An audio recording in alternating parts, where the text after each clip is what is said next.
This is gold. Oh, my God.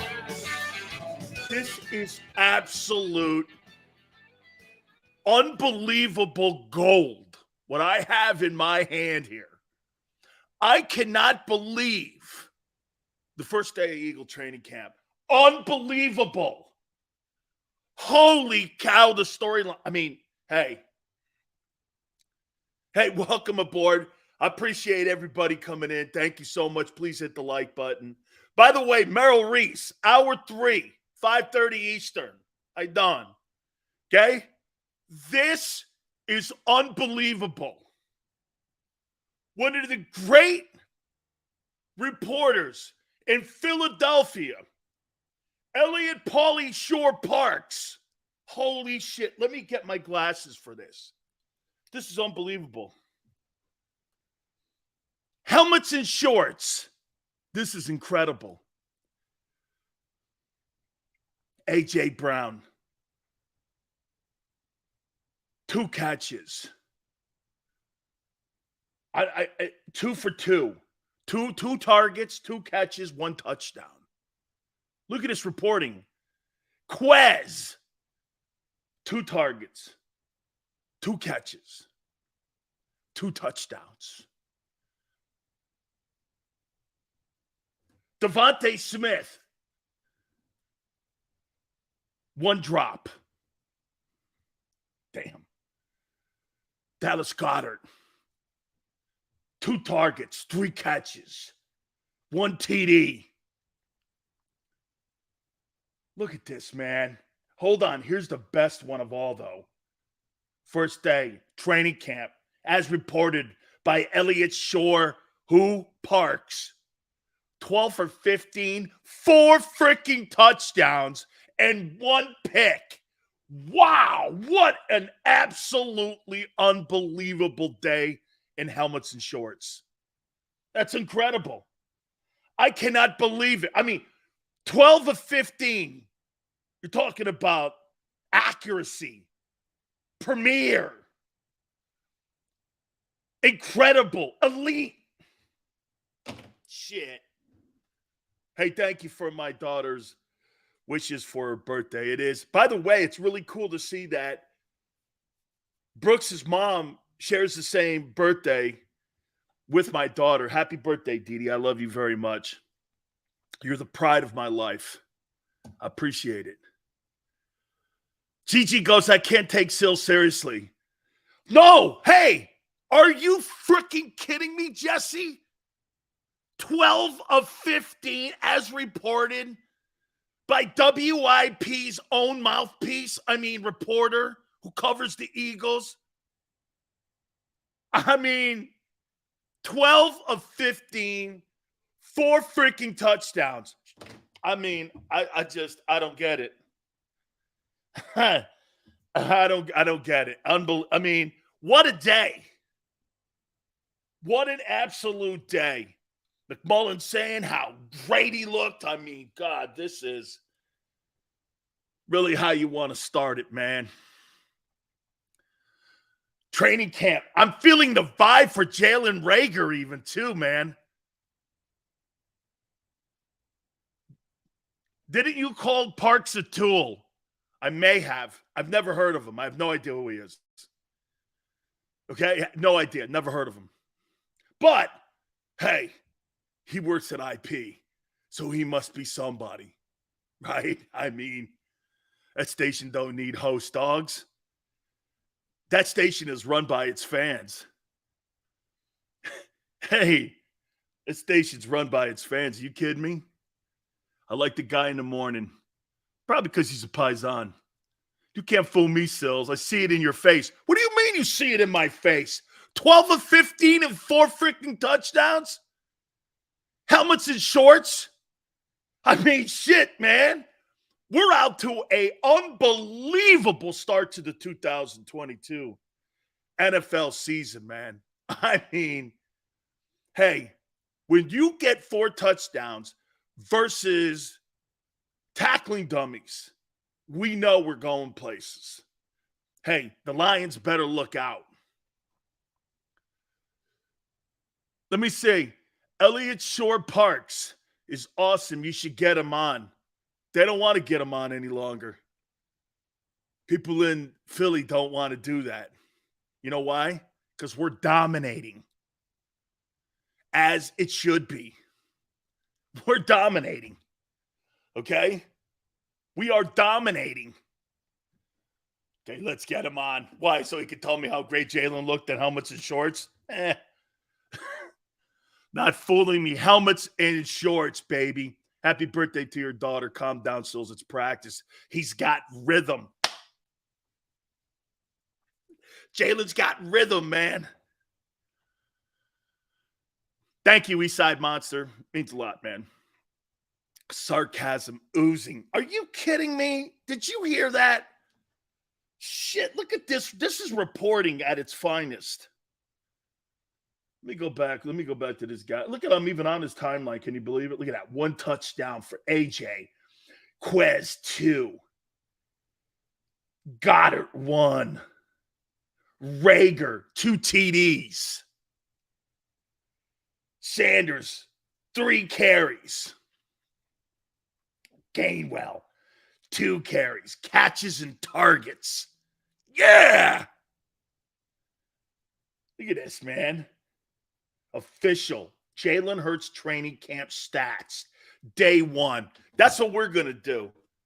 Practice stats. We're going to keep it updated through Elliott Shore, Paulie Parks. And we're going to do that. We're going to have a Jalen Hurts segment on practice stats. Yeah. Practice stats. Dude, that's the craziest shit I've ever heard, man. Practice stats? Yeah. I've never heard anybody keep practice stats in my life, man. Hey, shit, I had 10 sacks one day. Man, I wish to God I could have kept my practice stats. He's well on his way to 30 touchdowns, Joseph. Are you kidding me? Jalen's on his way to 60 TDs. He's going to break everything going. Dank goes 12 of 15. Sounds like 4,000 yards to me. You're damn right it does. Hey, when you can complete passes in practice like that,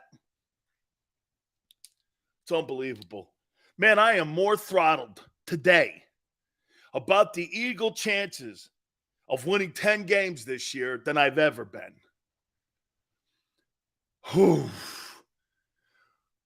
Oh, what up, Musa? They're optimistic. Shit, I'm optimistic. Okay? Eastside Monster, Big Sills and Xander. You see this guy on YouTube? Name runned it back. Philly hating on Sileo and JAKIB, saying it's all old, out-of-day sports guys. Yeah, and that guy's got 2 followers and nobody knows who he is. Trust me, Eastside Monster. Big Sills sniffles. They know what's going on. Okay? People over at the NovaCare Center watch this bitch. How you doing? Old guys. Really? Well, how about this? Let me just give you a little insight to Philly sports talk. The oldest guy in the market is still the most dominant guy in the market. No matter how many young guys they roll at Angelo, he still crushes everyone. So until that trend changes, it will always be the experienced dudes that know how to roll it out and get around a wheel, which I call a clock. Okay? You don't have the experience in that market, they don't give a shit who you are. You're 25 years old covering the Eagles, they'll laugh at you. They'll laugh. Dude, and plus that's a merit badge. Other nobodies talking shit on Sills and JAKIB, thank you. Amen. Kyle, after day 1 of practice, I got to put the Eagles right now as the favorites to win the Super Bowl, according to the guys over at Whip. Holy shit, man. You kidding me? Day like this, 12 of 15, 4 TDs. Shit, that's a Tom Brady day. It's a Tom Brady day, dog. I'm not falling. Falling for what? I didn't report this. By the way, John McMullen, great videos. You can go over to JAKIB Sports and see all the practice video. I actually like it. I took one of them and posted it over at Dan Sileo show. I actually like that shit. Okay? I like to see the guys working on pass probe and working on pass rushing, working on steps and shit. I actually love that video. I don't know about you, Xander, but I love that video, and I can guarantee you this. My stupid takes versus that practice video, I guarantee you more people will look at that practice video stuff because I look at it like that. I love that stuff. Big Sills, how are you going to celebrate Hurts' big day? That's a good comment, man. Joseph, 4 hours of practice, right? You don't have to put that in Jalen Hurts' contract. Daniel Jones went 15 of 15. Holy crap. Giants and Eagles, baby, for the NFC East. I am throttled. Man, I can't get over how excited I am. Man, this is the real first day of training camp here, and Jalen's 12 of 15 for 4 touchdowns. Everybody's with targets and touchdowns. I mean, what a day already. Got a boatload of stuff. Like I said, Meryl Reese in hour 3 at 5:30 Eastern. We'll look at the Packers. That's week 12 opponent for the Eagles. We'll take a look at that. What will Green Bay do? How good will they be? I know everybody's hoping Aaron Rodgers and his team fall off the face of the earth, but they won't. How dare you, Joseph, saying I'm being sarcastic? Can't believe anything he's saying right now. What are you talking about? I'm not reporting this. Sills knows better. All the fairies and rainbows. Did you get that feeling? Oh, man, I got that. I feel it now, man. I got the buzz. I got that Eagle buzz. Let me look at them stats again. Holy cow, man. This is unbelievable. Look at the way Paulie Shore just put these babies in order here. Targets and catches. 2 catches. 2 targets. A touchdown for AJ. Got to do it again, man. Quez. 2 catches. 2 targets. 2 touchdowns. Man, what a day. 0 catches, 2 targets, 1 drop for Devontae. Bad day. Fire him. Dallas Goedert, 2 catches, 3 targets, a touch. Man, this is unbelievable. Look at Jalen Reagor, too, man. Look at this. 4 catches, 5 targets, 2 touchdowns, all on the second team.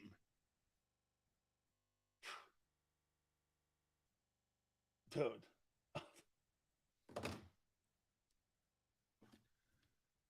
I'm throttled.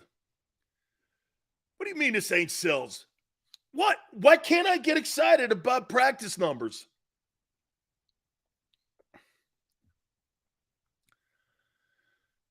Is that you, Sills, or somebody that looks like you? Hey, how could you not be excited about 12 of 15 in practice? And then Nick Sirianni's got the Jalen Hurts shirt on. Hey, okay. Let's reel it in now.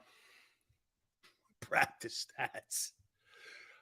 To quote a great Philadelphian and one of the greatest Philadelphia sports celebrities of all time, practice. We're talking about practice. I mean, think about that. We're talking about practice. Practice. Practice. Yeah, practice. To quote Allen Iverson, man, really? Yeah. Oh, my God almighty, man. Come on, dog. Okay? Don't tell me and get excited about shit you're supposed to be doing in practice in helmets and shorts. You're dropping passes with nobody defending you. You should be almost perfect. This is the NFL. You don't get kudos for going to practice. You don't get kudos for doing a good job in practice. It's a freaking league, man. You got bills to pay in September, dog. The hype machine has been ramped up in Philly. I can't think even your 2017 football team had this much hype around it, and I don't know why. Why would you have this much hype around a football team that's a headless horseman? Why would you have that much hype around a football team that has a mediocre quarterback? How can you have that? And by the way, do we hope he goes from the classification of mediocre to sensational? Yeah. Yes. It's great for my show. I don't want him to suck. Why would I want him to suck? Why?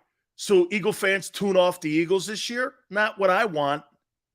You see, one thing that I'm here for, I'm here to sell sports. I'm here to sell Eagles. I'm here to sell NFL. Why would I shit on my own product? I wouldn't. Hey, don't eat my hamburger at the Sills Pizzeria. Don't eat my pizza at the Sills Pizzeria. Come on, man.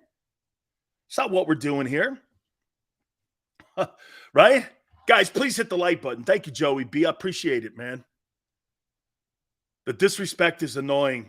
Cow. What disrespect? We're going to go. Oh, by the way, I got Jalen by the numbers. We got the Packers here. Hey, and by the way, before we tee it up, okay, and we start talking about some of our topics and we get to the Packers, most important Philadelphia Eagle going into training camp that's not named Jalen Hurts is who? Who's the most important Philadelphia Eagle in your opinion? Not named Jalen. Not named Jalen. It ain't training camp until a fight breaks out. Dude, these guys ain't in training camp long enough. Okay? Kelce, by the way, I hope he gets over his COVID. I didn't even know that was a thing still. Jordan Mailata, Brandon Graham. Okay, D coordinator, if you want to throw coaches in there, that's fine. Jordan Davis. At least a good practice. A.J. Green. You might want to think A.J. Brown, but it's all good. Jeffrey Lurie, Miles Sanders. Yeah, dude, terrible. I hope he is on the rebound. From what I'm understanding, okay, he's on the rebound. Kevin, I'm not going to comment on that because I don't want my channel shut off. So I've learned a lesson. There's guardrails, and so I will not comment on that. Okay, I just won't. It's not a battle I care about. Whiteside, who's that? Dean and Reddick. Jalen Reagor, hey, he was elite today, man, according to Elliot Spitzer. Laurie needs to fire Roseman and hire himself. Dude, what are you talking about? Howie's done a brilliant job to putting that team together. Top Eagle pass rusher. Well, that's Hassan Reddick. The guy that I think is the most important, Philadelphia Eagle, not named Jalen Hurts, in my opinion, is Miles Sanders. Is Miles Sanders going to take some of the heat off of Jalen Hurts this year? Jalen Hurts' passing numbers need to go up, and his rushing numbers need to go down. Because if you're still winning ball games, running the ball with your quarterback, you've got a problem still, and you didn't improve your offense. And quite frankly, I don't know how much it's going to improve anyway. I don't care how many nice-looking tires you put on the car. You still have to have an engine. You see, that's what the Eagles have done this offseason. They put some shiny new tires on that brand-new-looking car, and it looks awful good. But you got the same engine. There's nothing different about the engine. You haven't overhauled the engine yet. You don't know if the engine is even going to hold up.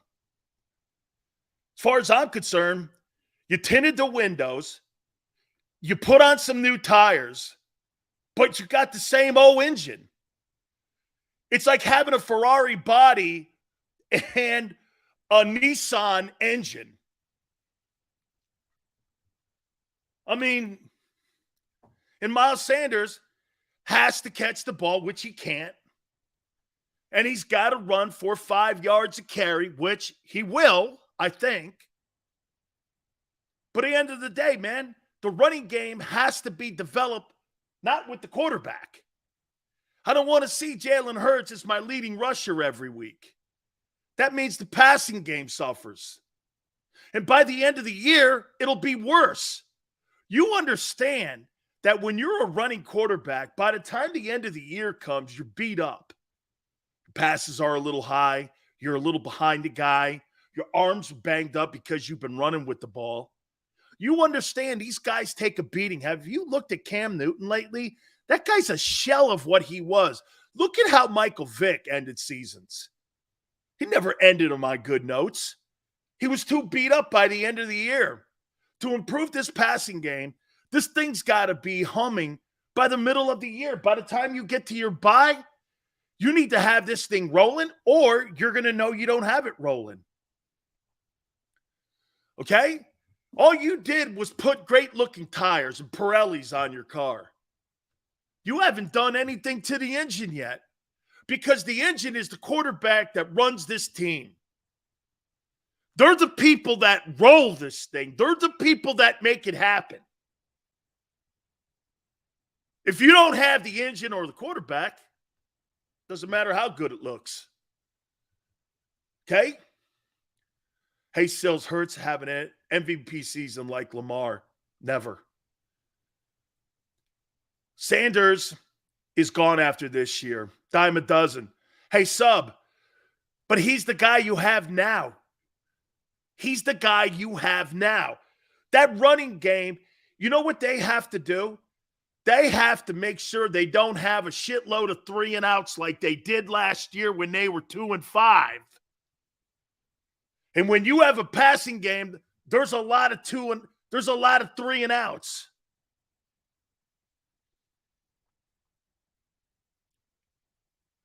Sills, what's the talk of Miami, Florida State to the Big Ten? No. They'll take those Pac-12 teams like Stanford, Cal, Oregon, and Washington. We are not tied to Hurts if he doesn't show significant improvement. Brooks looks exactly like Sanders. To me, that running game has to improve, and not with the quarterback. Whoever is running the ball back there. And again, not to have an emphasis once again on the running back position when you have a quarterback that you're still trying to develop. It blows your mind how they build the team. They'd rather build the team from the perimeter in instead of from the inside out. You got a great O-line, no running backs, and you build your team from the perimeter, first-round draft choice wideout, $100 million wide receiver. Well, if your number one thing is running the ball, why aren't you putting an emphasis on that? Their idea is they could put anybody back there and they could haul the mail. Well, it's not just about hauling the mail. It's about pass catching, screen game, slot game. It's about doing play action. Look at what Top Eagle Rusher says. Sills, but Hurts is our best running back. Then you don't have a quarterback. If Jalen Hurts is your best running back, then you don't have a quarterback. Okay? You don't. Hey, Lotus is live from San Fran. Hey, good luck, man. You'll need it this year. Now that I know that Trey Lance is the starting quarterback at San Francisco, get this. That team will win 6 ball games this year. Remember I said that. Trey Lance will win 6 games this year on a Super Bowl caliber roster because the quarterback is not ready. He ain't ready. Do you know he's played 19 games total in his career? 19 games. That guy's played 19 games, and most of them were at Division 10. North Dakota State something Bison guys who took on like Eagle Creek University. Hey, did you see that great game with the North Dakota State Bison versus Eagle Creek University? They were going for the Hedgehog trophy. I mean, that Hedgehog trophy, man, have you seen it? It's got a battle axe in it, and you get to have 6 shots if you win the thing. It's unreal. That Hedgehog trophy is unbelievable. North Dakota State versus Eagle Creek University. It's unbelievable. Hey, Trey must have won that thing. We'll see. He only played 19 games, so I think he only won it once.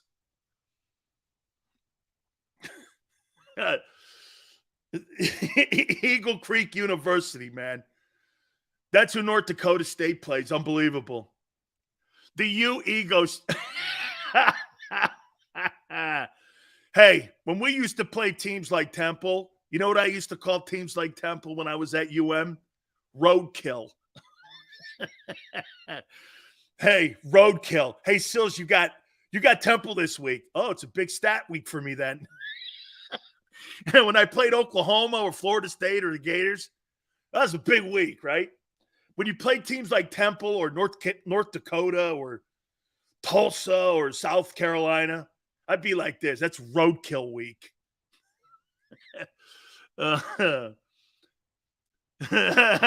Hey, Joseph. Sills meant to tell you show sucks, man. But I'm here for it. Thank you, Joseph. Joseph is slowly becoming one of my favorite and Xander's favorite dudes. I dig this guy. Sills, man, I really like the show, but you suck out loud. By the way, so you know, Joseph, my aunt saw that at the end yesterday, and she even laughed her ass off what you said. Show sucks so bad, I was here the whole time. GT, Sills, why every time I watch your show, I need my blood pressure? Xander, GT, Xander, GT. Sills, why every time I watch your show, I need my blood pressure meds? You piss me off, but I come back. Can I tell you, you guys want to know why? Who was the guy that said my show is ranked low? Was that you, Joseph? Here's why. You understand something. I am the ultimate sports talk villain. You get it, right? I am the ultimate sports talk heel. The only people with the cannolis to air big sills is JAKIB. That's why the radio stations in town don't want to put any of the guys on. Because we're stealing everybody. And you guys are a major factor in that. We are growing every day. My God, by the time week 7 gets here, nobody will be watching any other thing other than this. And that's a guarantee, because it's always happened to me. Dan, your over-the-top Hurts takes are only thing keeping this show from being great. Oh, wait a minute. Wait a minute. Put great up. Put great up.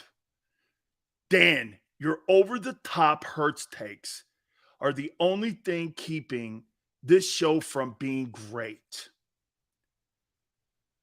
Eastside Monster, Skip Bayless is worse, Big Sills. Yeah, he makes $10 million a year. Okay, before I get to the Packers, Dan, your over-the-top Hurts takes are the only thing keeping this show from being great. Well, great. Let's go Jalen by the numbers. I wrote them down. 432 attempts. He ranked 21st in quarterback play last year in 2021. His 265 completions were 22nd. His 31-44 was 21st. in passing yards. His 16 TDs were 25th. His QBR at 87.2 was 21st. I went by the numbers, and he didn't beat anybody relevant last year. So great. What is over the top about this?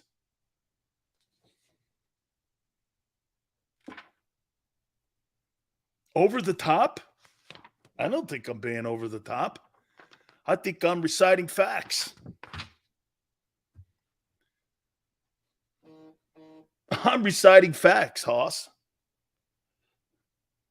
That's what I'm reciting. By the way, I get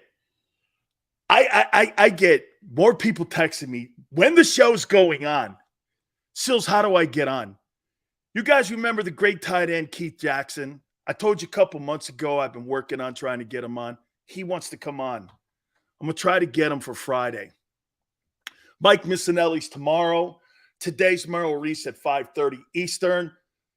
Keith Jackson wants to come on Friday and talk about the Eagles. No, you don't get TVD until week 7 when you're 2-4. Yeah. When you're over the top was, you know what, Forte? Over the Top was a very underrated Sly Stallone movie. Okay? Very, very underrated. I'm okay with it. Brian says Hurts will never be elite. But you know what, though, Brian? He doesn't have to be elite to get a team to the Super Bowl. Colin Kaepernick wasn't elite. I think Hurts and Kaepernick are the same guy. He's just shorter. Okay? But what about his rushing stats, Dan? I don't want my quarterback to be my leading rusher. None of the elite quarterbacks in the NFL, outside of that unicorn in Baltimore and in Buffalo, does the rushing stats matter. The rest of them are all drop back guys. You don't win games with rushing quarterbacks. What are the things that they're debating right now in Baltimore? Can Lamar Jackson win a Super Bowl with that style of play? I don't know. Russell Wilson's not a runner. He runs when he has to. People look at Russell Wilson, and in my opinion, they assume that he is a running quarterback. You know why? Because he's black. He's not. He's more of a drop back guy. That's a stereotype. Russell Wilson is a prolific passer, led the NFL in touchdown passes. That guy's not a running quarterback, and neither is Aaron Rodgers. That's a stereotype on Russell Wilson. Patrick Mahomes, too. He's not a running guy. He takes off when plays break down. Crazy? He was in the top 5 in explosive plays. And he didn't beat anybody. First ballot for sure. I love Russell Wilson. I love him, man. Cow, man. Holy cow. Dude, Xander and I, man. Hey, Xander, you're going to get me in trouble, too. You ready? Xander says Kaepernick was better. Oh, God. Hey, all that goes to Xander, not me. Dan, you're using the numbers of a second-year quarterback. Can I use the second-year numbers of Joe Burrow? Or Russell Wilson? Or Tom Brady? Or Peyton Manning? Can I use their second-year numbers? Be okay? Dan Marino. Can I use their second-year numbers?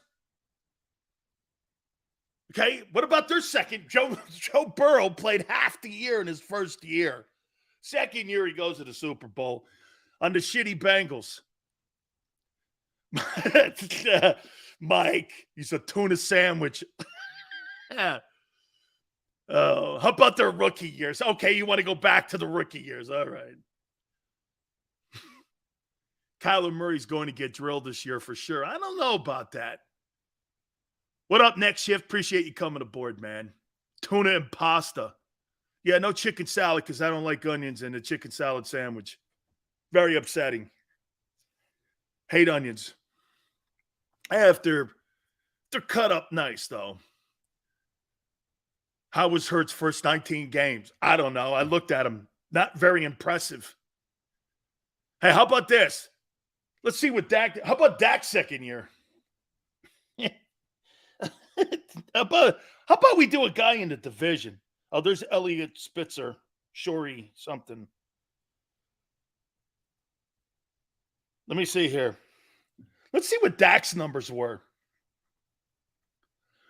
Let me know, Xander, when I got to take a break. I'm so jacked up on the practice numbers. I am throttled on the practice numbers. Okay, let me take a look at Dak's numbers here when we get out of the timeout, since you guys want to use the second-year numbers, right? Damn. 12 of 15, 4 touchdowns. Holy crap, is this amazing. Hey, my friends at Morgan & Morgan are amazing. The fee is free. By the way, if you're hurt or injured on the job, please do me a favor.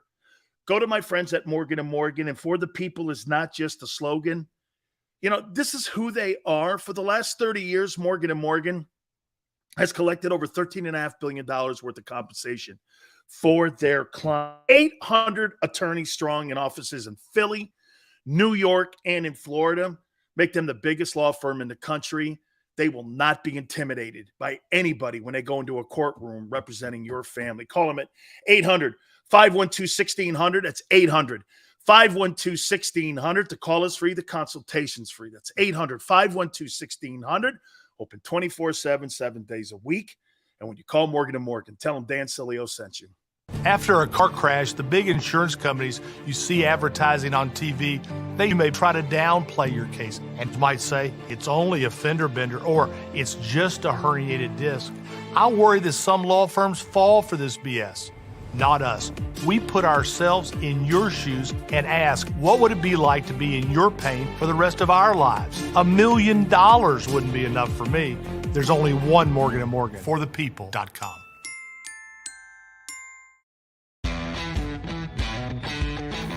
Go for the pulls and the pools.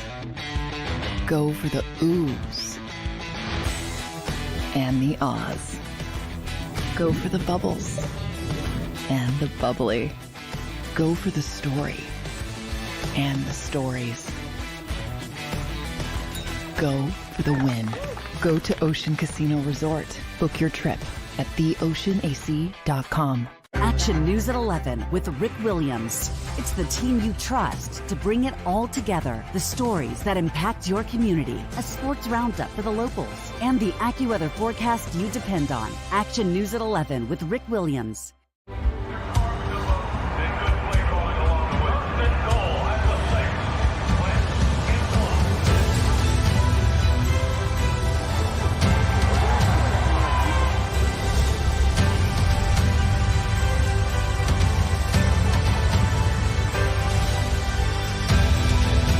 Field of life, First Trust Bank is there for you. Champions on 3. 1, 2, 3. Because Philadelphia dreams deserve a Philadelphia bank.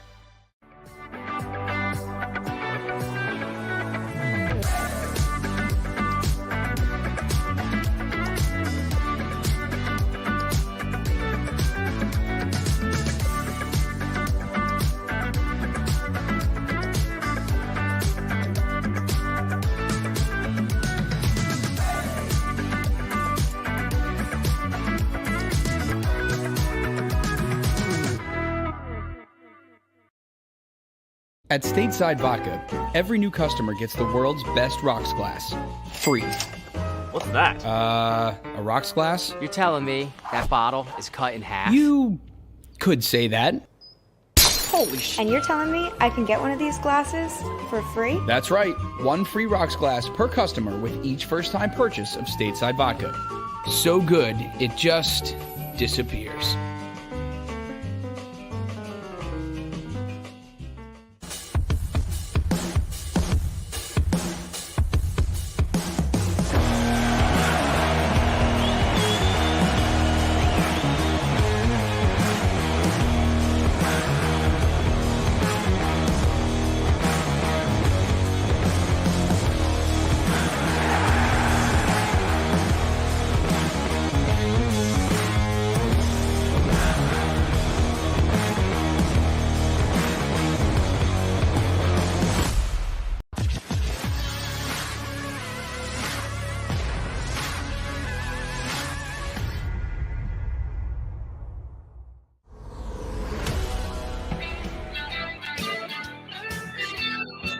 Welcome back, National Football Show. It's Big Sills here, and I hope I'm not being too obnoxious. My aunt hates it too. She does, just so you know. Okay, but I'm just feeling excited today about the practice numbers. I mean, John McMullen and Barrett and D. Gunn and Rob and everyone, man. I mean, Pauly Shore and everybody at Whip and Fanatic. I mean, Jesus. It's unbelievable. The hype. Crazy, man. Wow. Why can't I get excited? I'm excited too. I'm an excitable guy. Right? I'm excited. By the way, can I please get, what's crazy? So I report something on March 17th about Julio Jones and Tom Brady having a conversation. And Brady called him and said he'd like to have him play in Tampa. That deal gets inked. What was the numbers too? Did you see the numbers that he got? Julio Jones got $6 million. No, he got $6 million and then $2 million in incentives. Julio Jones can make $8 million this year. And here's a guy that really hasn't played any significant football over the last 2 years. And you're probably going to have him for about 12 ball games that matter. Like I told you yesterday, if that's me, I'm playing Julio Jones 10 games plus the postseason. I don't need that guy for 17 weeks. I don't. I'll put him in the third wheel, make him my third best wideout behind Godwin. And Julio Jones is going against the third worst cover guy on the team. I'll take that matchup. I think, get this, guys, I think that's a new gimmick with passing offenses. Who in the hell is going to cover Odell Beckham with the third best cover guy on your defense? Nobody's going to cover that guy. That's why I was telling you with Antonio Brown. If you had Antonio Brown on the Eagles and he's your third dude, you think there's anybody in the National Football League that could cover Antonio Brown that's a third wheel on a defense? Absolutely not. This is going to be a new life for aging wideouts. You're going to be the third dude with less money if you can stand it. You got Julio Jones as your third dude now, behind Mike Evans and Godwin. I like that matchup. Billy Bob Nobody is covering Julio Jones. Okay. Let's see how that works. Nobody's covering Odell Beckham Jr. with your third best cover guy. But see, these diva guys don't like to take those haircuts when it comes to money. Julio Jones had to have Brady call him. Hey, we'll get you paid here. We're not going to have you play 17 games. I need you when it matters. And Julio went like this. Okay, here's $6 million plus 2 in incentives, $8 million. And then he reinvents his career and he becomes somebody that the Bucs can lean on. That's how you do it, dude. Tom Brady picks the phone up and goes, I want you to come play for me. Okay. Julio wasn't going to get a better deal than that. Maybe a couple more, maybe $500,000. But I get to go play with Brady and the GOAT for a year. Dude, Julio Jones has to be. You go from Ryan Tannehill to Tom Brady. And Julio Jones played in the NFC South. How you doing? Played against Carolina. Played against the Saints. Knows the personnel in Atlanta. How's that? That's brilliant by Jason Light, the general manager of the Buccaneers. Slasher says, Stills, please stop acting like Julio is somewhere in his... He's not in his prime. That's the point. Did you not listen to me, Slasher? He's not in his prime. He's not in his prime, but he's going against the third best cover guy. I'll take that. Wait a minute. Slasher, Julio Jones going against the third best cover guy on the defense? He'll look like he's in his prime. He'll look like it. So you think Epps can cover Julio Jones. Good luck. I'm going to take the guy from Bama. Kyle Rudolph is not chopped liver. Who? Hey, anytime you hear me go, who? If I ain't heard of him, he's nobody. Julio can't catch COVID now. Okay. That's why the Bucs gave him $8 million and Brady wanted him. Isn't it funny? Every time Brady calls somebody, it works. Remember something. You could say that the AB thing didn't work, but it did. They won a Super Bowl with him. You may not like it, and you may be only looking at history. But the Antonio Brown to the Buccaneers worked. They got a Super Bowl with him. Okay?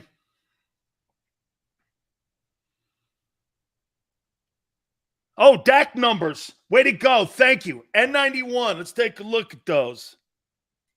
How you doing? Dak Prescott stats.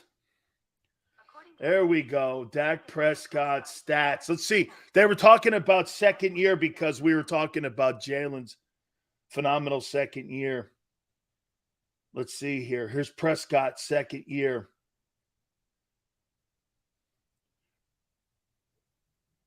$33-24, 22 touchdowns, 13 picks. Well, this is Jalen's third year. So we got to kind of go with his third year.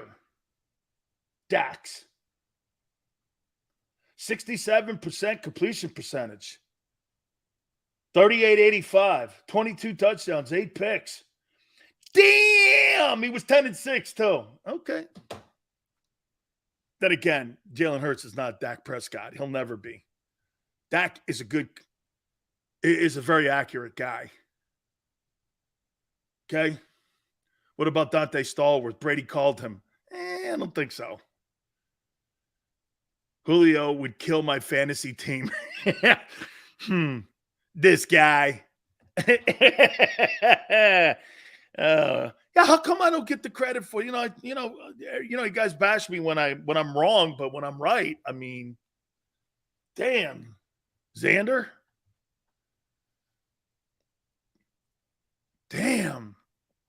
Top of the hour, we'll take a look at the Green Bay Packers. Week 12 opponent for the Eagles. You see Kyle Shanahan?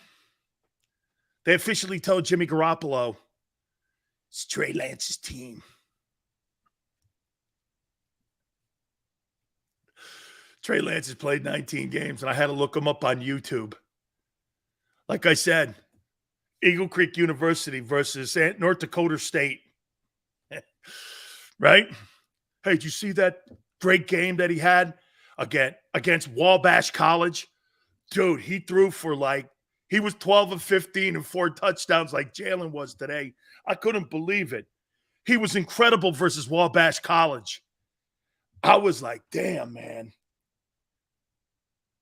Big pick, and you're damn right the Niners are making a mistake. You don't move off of it, dude. Hey, let me ask you guys in hindsight, you think it was a mistake to move off of Foles?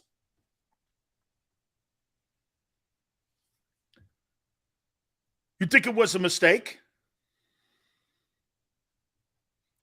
Dominique, Sills holds no weight in Philly. Always remember that, y'all.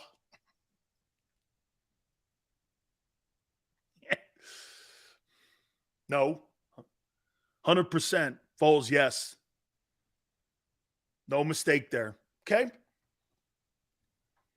Okay? I don't know, something about Nick Foles winning games in Philly. Even when he had 26 touchdowns and 2 picks that year. There's something about him, man. Him playing in that city and in that gear. He just looked good, and he won games. I don't know. I told you this, and I'll say it again to you. Alshon Jeffries doesn't act like he has 2 bricks for hands, and he catches that pass in New Orleans. You could have a whole different conversation. Could have a whole different world. No, Wentz was on his way to the MVP. And then guess what? Foles won the MVP in the Super Bowl. Yeah, he finished it off. Just remember this, what Carson Wentz is going to always remember this. Can I tell you this? That 2017 year, do you know who Carson Wentz is? To Eagle fans, he's a chauffeur. He's a chauffeur. Because the guy getting out of the back with the Super Bowl MVP trophy is Nick Foles. He drove him to the game. Carson Wentz drove Nick Foles to the Super Bowl that year. And Foles ended up with the hardware and he was the guy in the back with the whiskey and the chicks. And Wentz was a chauffeur. He'll always be the chauffeur to Eagle fans. Just like when you look at McNabb. You know how people look at McNabb? Really a great player. But you know what? He slipped over too many speed bumps. He was too petty. He was really good. Best quarterback they've ever had in the team's franchise. But his pettiness got in the way. Pettiness. Deshaun Jackson should never have been a Pro Bowler at two different positions. Dude, shut the hell up. You should be celebrating when a teammate does something great like that instead of crapping on him. Okay? Trader Chris goes, Donovan couldn't stop throwing up. Dude, if I saw my general throwing up before he had to go to war, I don't know. Hey, how would you feel like this? You're getting ready to jump in the foxhole. Your general's sitting next to you, and he starts barfing because he's nervous. I'd be like this. I don't know, man. I don't know. I don't know. And my general starts throwing. Hey, Sander, my general starts. Is that my general throwing up? Why is he on a knee? My general's, he's over there throwing up. Oof. Hey, yeah. Hey, Fort. So, like, wait a minute. Eisenhower's getting ready to go, and D-Day's there, and they're getting ready to storm the beaches at Normandy, Gold and Omaha and all that, right? All of a sudden, Eisenhower starts throwing up. I don't know. Hey, go ahead, guys. I'm not getting off this boat. Not getting off this boat. Trey Lance, good job there. You got to be kidding me, man. So Kyle Shanahan and John Lynch are turning it over to a guy you know that's not going to win games for you this year. You had to. They boxed themselves in a corner. You know why? They gave up all those first rounders. They had to make this move. Have you ever seen a team make a move that they had to make and they knew it was wrong? I'm going to make this proclamation here on July the 27th, my daughter's birthday. You know what I'm going to tell you? They were compelled to do this because they had to, the 49ers. They had to. Like, look at the Packers with Jordan Love. Eventually, they got to play that stiff, and they know he's a stiff. They drafted him in the first round. They eventually have to play that guy. Unless something magically happens. Okay, so you go from Favre to Rodgers to Jordan Love, who played at Utah State and wasn't very good there. Dude, he played in the same conference as Josh Allen, and I don't remember the guy. Hurts 6-2 in his last 8 regular season games against stiffs. Texas Eagle. Here, he's 6-2 in his last 8. Is that what you're telling me? Let's see who he beat. Who did he beat? 2021 Philadelphia Eagles results. He was 6-2. He was 6-2. He beat Washington, the Giants, Washington, The Giants, the Saints, 1, 2, 4, 5, 6, 7, 8. Okay. They beat the Broncos with Drew Lock. Saints with Taysom Hill. They lost the Giant game. He did. He was terrible in that game, too. Then the greatness of Gardner Minshew took over for the Jets. He beat Washington twice, Giants, and steamrolled by the Cowboys. Yeah, and you won the Lion game. Were any of those teams playoff teams that you beat? That'd be a no. You beat nobody. You know who you beat? As Mickey would say, tomatoes. You beat tomatoes. Angelo, how you doing, brother? He beat who was on the schedule. It's fool's gold. We played nobody against Dallas in week 17. He didn't play either. That Monday night game he did. We beat who was on our schedule. Wow. Who cares about last year? Every team has a new slate. Okay, fair enough. Big Sills Wi-Fi is a tomato. I agree. It's California. Hurts put up enough points to beat defense who could get off the field. In San Francisco, they're divided between management and coaching staff. Management wanted Lance. The coaches wanted Jimmy G. Both sides lost. That's a terrible way to make a decision.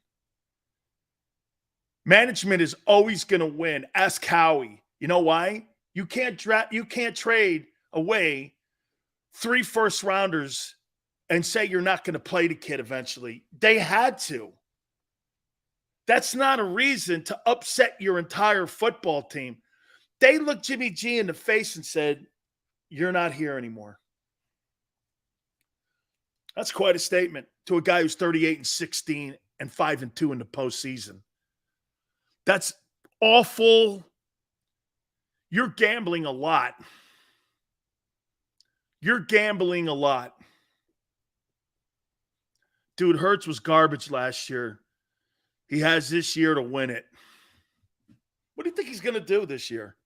How much is he going to improve? 5%? 10%? They're still going to play. They're going to win a lot of games this year. They're going to win a lot of games. Did they cut Jimmy? I don't know. They gave him an opportunity to be traded and look for a team. Hurts did enough to win his job. When did he win his job? They handed it to him. He didn't win that job. They handed that job to him. He's never won that job. They benched Wentz and gave the job to him. He hasn't had competition until he hasn't had competition at that position since he's been a Philadelphia Eagle. He didn't win that job. At least Brady had to really kind of beat out Drew Bledsoe. Think about that. Brady had to beat Bledsoe out, who just came off a $118 million deal. That guy actually had to beat Bledsoe out. I didn't bring up the old stuff. Guy talked to me about 6-2 last year. I'm not bringing up old shit. Last year's roster wasn't even supposed to make the playoffs. Okay, Jose, that's fair.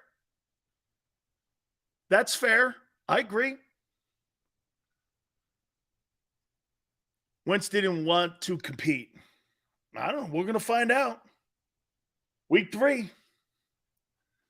We are totally going to find out in week 3.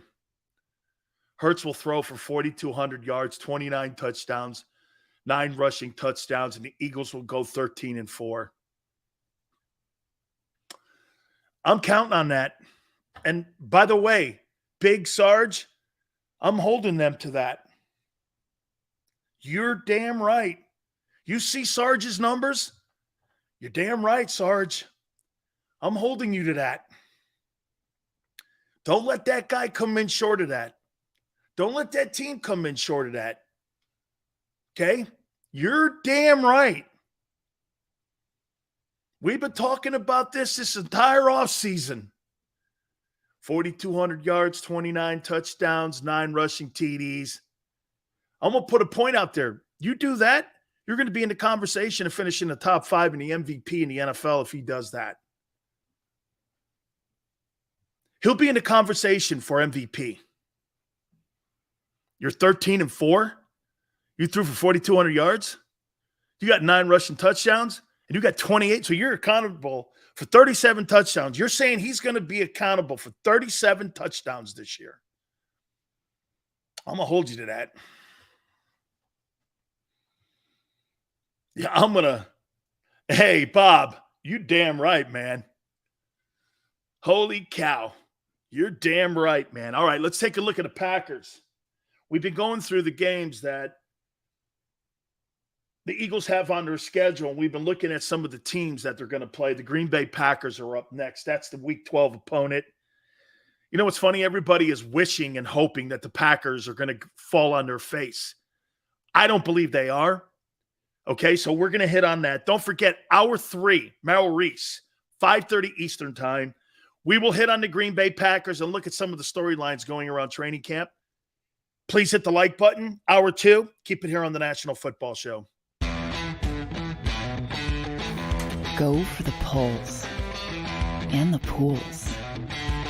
Go for the oohs and the ahs.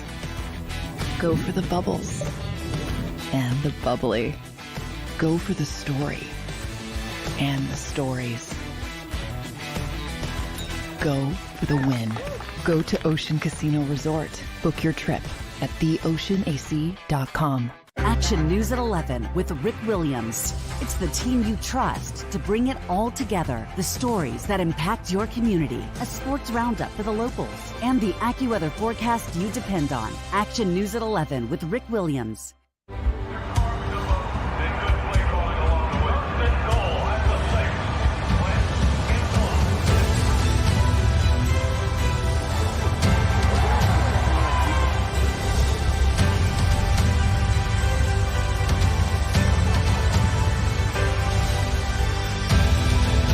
Field of life, First Trust Bank is there for you. Champions on 3. 1, 2, 3. Because Philadelphia dreams deserve a Philadelphia bank.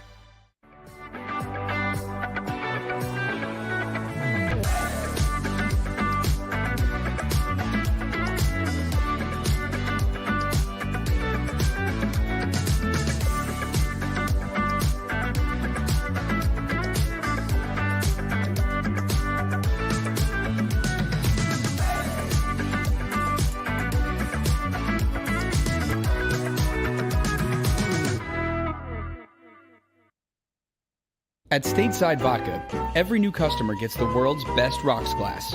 Free. What's that? A rocks glass? You're telling me that bottle is cut in half? You could say that.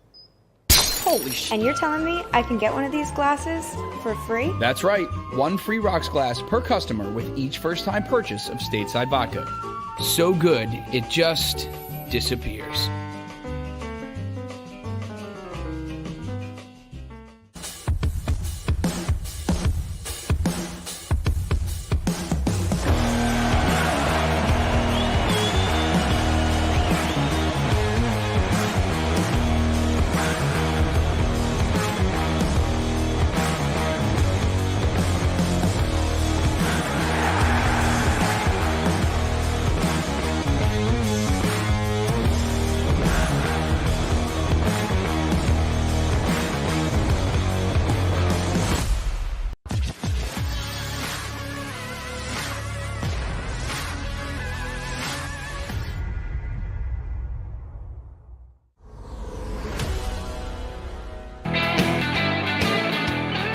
Hour 2, National Football Show. It's your boy, Big Sills. Please hit the like button. You know, this addendum that they have in the Kyler Murray contract that he's got to do 4 hours of study. Now that I think about it, let me ask you something. If somebody was going to pay you $46.1 million, would you show up to work naked? If they asked you to show up to work naked, would you, for $46.1 million? I would light myself on fire for $46.1 million a year. I don't care what you put in the contract. I mean, you want me to study? You want me to draw? You want me to take Crayolas out and color inside the lines? You want me to play blackjack? You want me to play hopscotch? You want me to draw murals in LA? I don't care what you want me to do. For $46.1 million? Isn't it funny? I thought about it and I said, well, it's really embarrassing. And then I said, wait a minute. $46.1 million. You could pretty much tell me to do anything and I'll do it. I got to study 4 hours. Wow, that's embarrassing. Well, here's your paycheck. What's it say on it? $46.1 million. Well, I don't care what the hell you want me to do. I'll do anything you want me to do. You want me to color my hair? I'll do it. I don't care what you want. Okay? I mean, people are like, oh, it's really embarrassing to the. And I was like that yesterday. But then I thought about it and I went, really? Right? Really? $46.1 million. You're crying over some stupid addendum that's in a contract. You got to be kidding. The guy makes more money than the entire roster of the Oakland Athletics. And the media made this thing bigger than it was. It's not a thing. Like Cliff Kingsbury said today, he got his money. Who gives a shit what's written into the contract? At the end of the day, hey, Gigi, it may be embarrassing, but you know what's not embarrassing? My direct deposits on Tuesday. Or maybe they are embarrassing when you're putting that amount of money in my bank. Who cares? I mean, who cares? Right? I mean, Big Sills wouldn't eat his. I wouldn't. No, that's a fact. I won't eat my mother-in-law's meatballs. They're not Italian. They're like white lady meatballs. They're just not good. They think because you make it with like a thing of meat, that's an Italian meatball. Once again, okay? Day-old Italian bread, Parmesan cheese, Italian parsley, garlic, an egg. Fry those bad puppies up, drop them in the sauce, ready to rock. Hey, right? Not eating my mother-in-law's meatballs. Terrible. Kim's like, just please eat it. And I go, nah, I don't know. I was like, I don't know. And she goes, you like it, don't you? And I go, yeah. It was like ragu. Ragu. That's Italian, I know. People think it's Italian, but not really. I like Italian sausage, too. Seals, would you show up with the wife to practice? Yeah, because my wife likes feats of strength. Okay? Breadcrumbs, too. Thank you, brother. That's right. You got to put the breadcrumbs. I forgot that. Very good. All right. Let's get into the Packers here. By the way, I'm hoping everybody's excited. Go over to JAKIB Sports, man. You see all those videos of Jalen just completing passes and A.J. Brown and all the receivers, man. What a day. What a day. Unbelievable. The statistics that came out of the opening. Hey, Xander. Unbelievable, right? Let's see here. Hold on. Got to reset those numbers because they're unbelievable, man. Elliott Pauly Shore, WIP. Oh, it didn't come up that way. Elliott Shore. Gee, man, he doesn't even come up on my Siri. This guy doesn't even. Elliott Shore. Yeah, man. According This guy doesn't even show up on my phone. That's terrible. I'm sorry to see that. Flex goes, I'd slap the shit out of my mom for $46.1 million a year. Dude. Oh, man. Some of you guys. All right, let's look at the Packers here. Packers be the Eagles' opponent in week number 12. You know, the hatred that you have for Aaron Rodgers is magnified by the idiotic media people because you know why? He didn't get vaxxed last year. He tells people off. By the way, did you see him showing up for training camp? Well, here, let me do it nice so I don't get in trouble. He had an Italian shirt on. He had one of them, like, you know, those Italian things, you know. And he's got the hair down and he's walking in. I was like, this guy was walking in here, man, like he's Brad Pitt. That's how he sees himself. But you know what thing the Packers are? The Packers are like Apple and Microsoft. You know why? They're always in it. They're always there. They're always a contender. I think the Packers do a nice job, and I think they've done a really nice job at retooling this roster here while they're still winning ball games. I really like Matt LaFleur. I think he's one of the upcoming bright young coaches in the NFL. I think he's a great play caller. Now, it's easy to be a play caller when your quarterback is Aaron Rodgers. However, I will say this about him. He is an upgrade from Mike McCarthy. I think he's a better play caller. I think he designs better plays. I think they're more balanced with his play calling. I thought he was too conservative the year previous to this past season when they were upset by the Niners up at Lambeau. When Brady beat them in the NFC Championship game, I thought he was very conservative, but that was a first-year coach. So he's learning on the fly too. But he is a fabulous play caller, and he's a fabulous play designer. I like him a lot. I want to show, hey, guys, when you play Aaron Rodgers in week 12, the Eagles, I'm going to show you what elite is. The last two seasons, Aaron Rodgers has thrown for 8,414 yards and 85 touchdowns and 9 picks. Aaron Rodgers has thrown as many picks in 2 years as Jalen Hurts threw all last year with 434 attempts. That's accuracy. That's elite. That's what an elite quarterback looks like.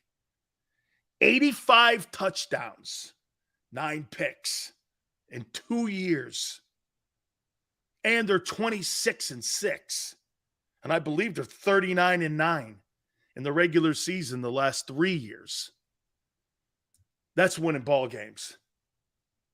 He's the best thrower of the football I've ever seen. Wide receivers, it's not going to be an issue in Green Bay. Media wants to make more of it.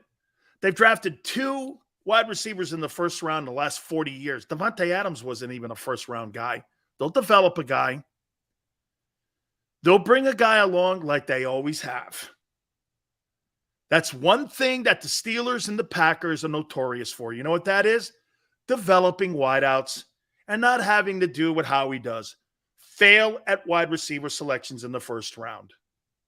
I told you this stat before. Do you know that 65% of the Pro Bowl wide receivers the last decade were not first-round draft choices? You don't have to land on a guy in the first round to have an elite player. There's guys that were taken in latter rounds. Look at Hunter Renfrow. Hunter Renfrow is going to be a perennial 100-catch guy.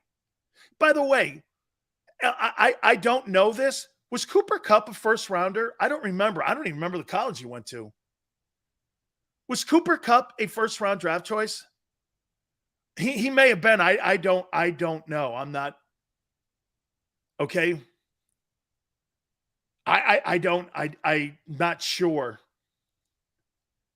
if he was a first round. So Cooper Kupp wasn't a first-rounder. Okay. 69th overall selection. Had an historic year last year. Davante Adams had an historic season last year. Was not a first-round draft choice. Almost every one of the elite guys is not a first-rounder.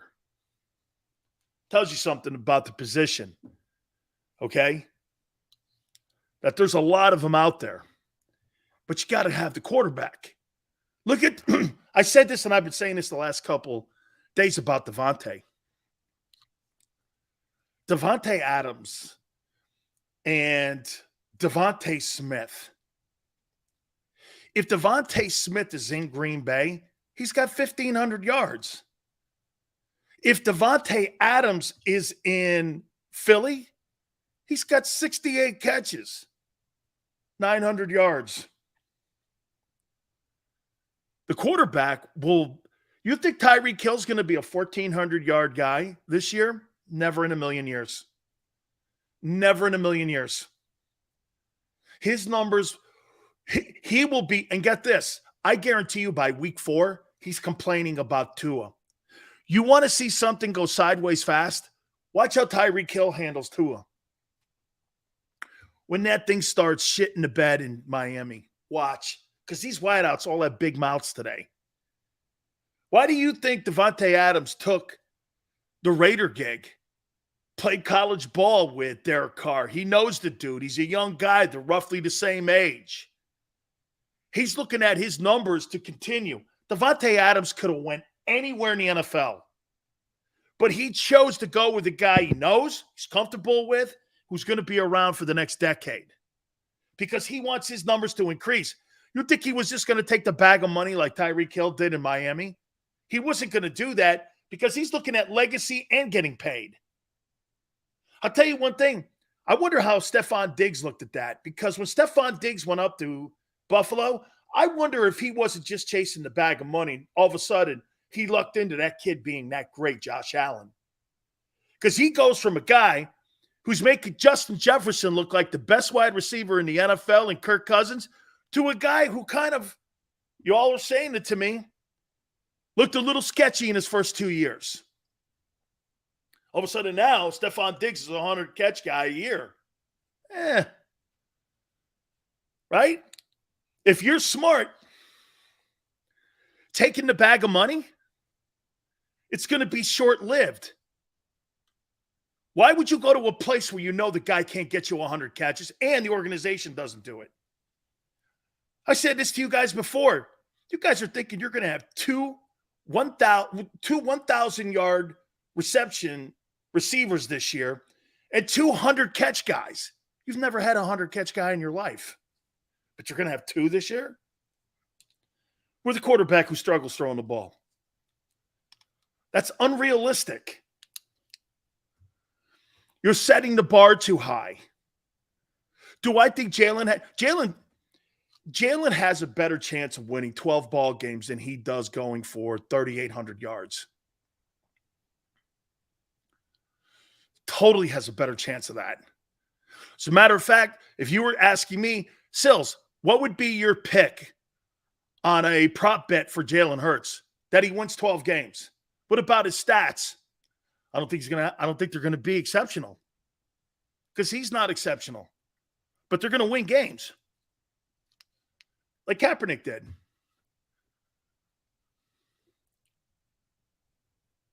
I'll take the win. Spike, that's all I'm saying too. That's all I'm saying. Spike, you're going to win games, dog.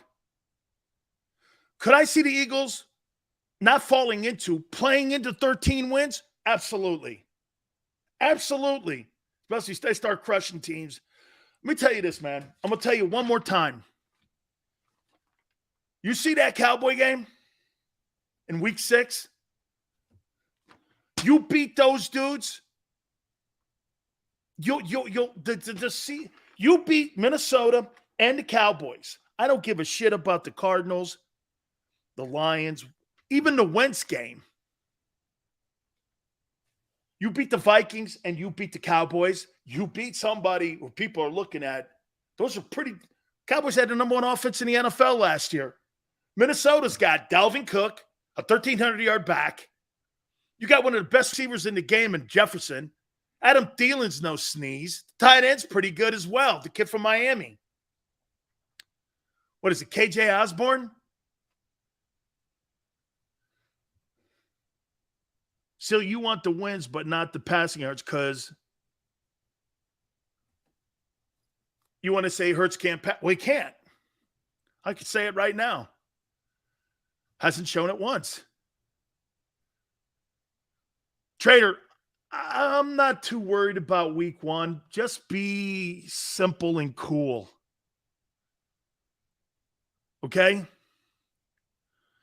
Cowboy, hey, that's a good call, James Johnson. Okay? Sills, what's the difference between Jalen and Jimmy G? Jimmy G's a better passer. Jimmy G wins games against significant people. Jimmy G has been to 2 of the last 3 NFC championship games. Jimmy G went into Dallas last year, beat him. Then he goes into Green Bay and beats them. That's the difference. Minnesota will win their division. I'm going to get to the Packers in 2 seconds here.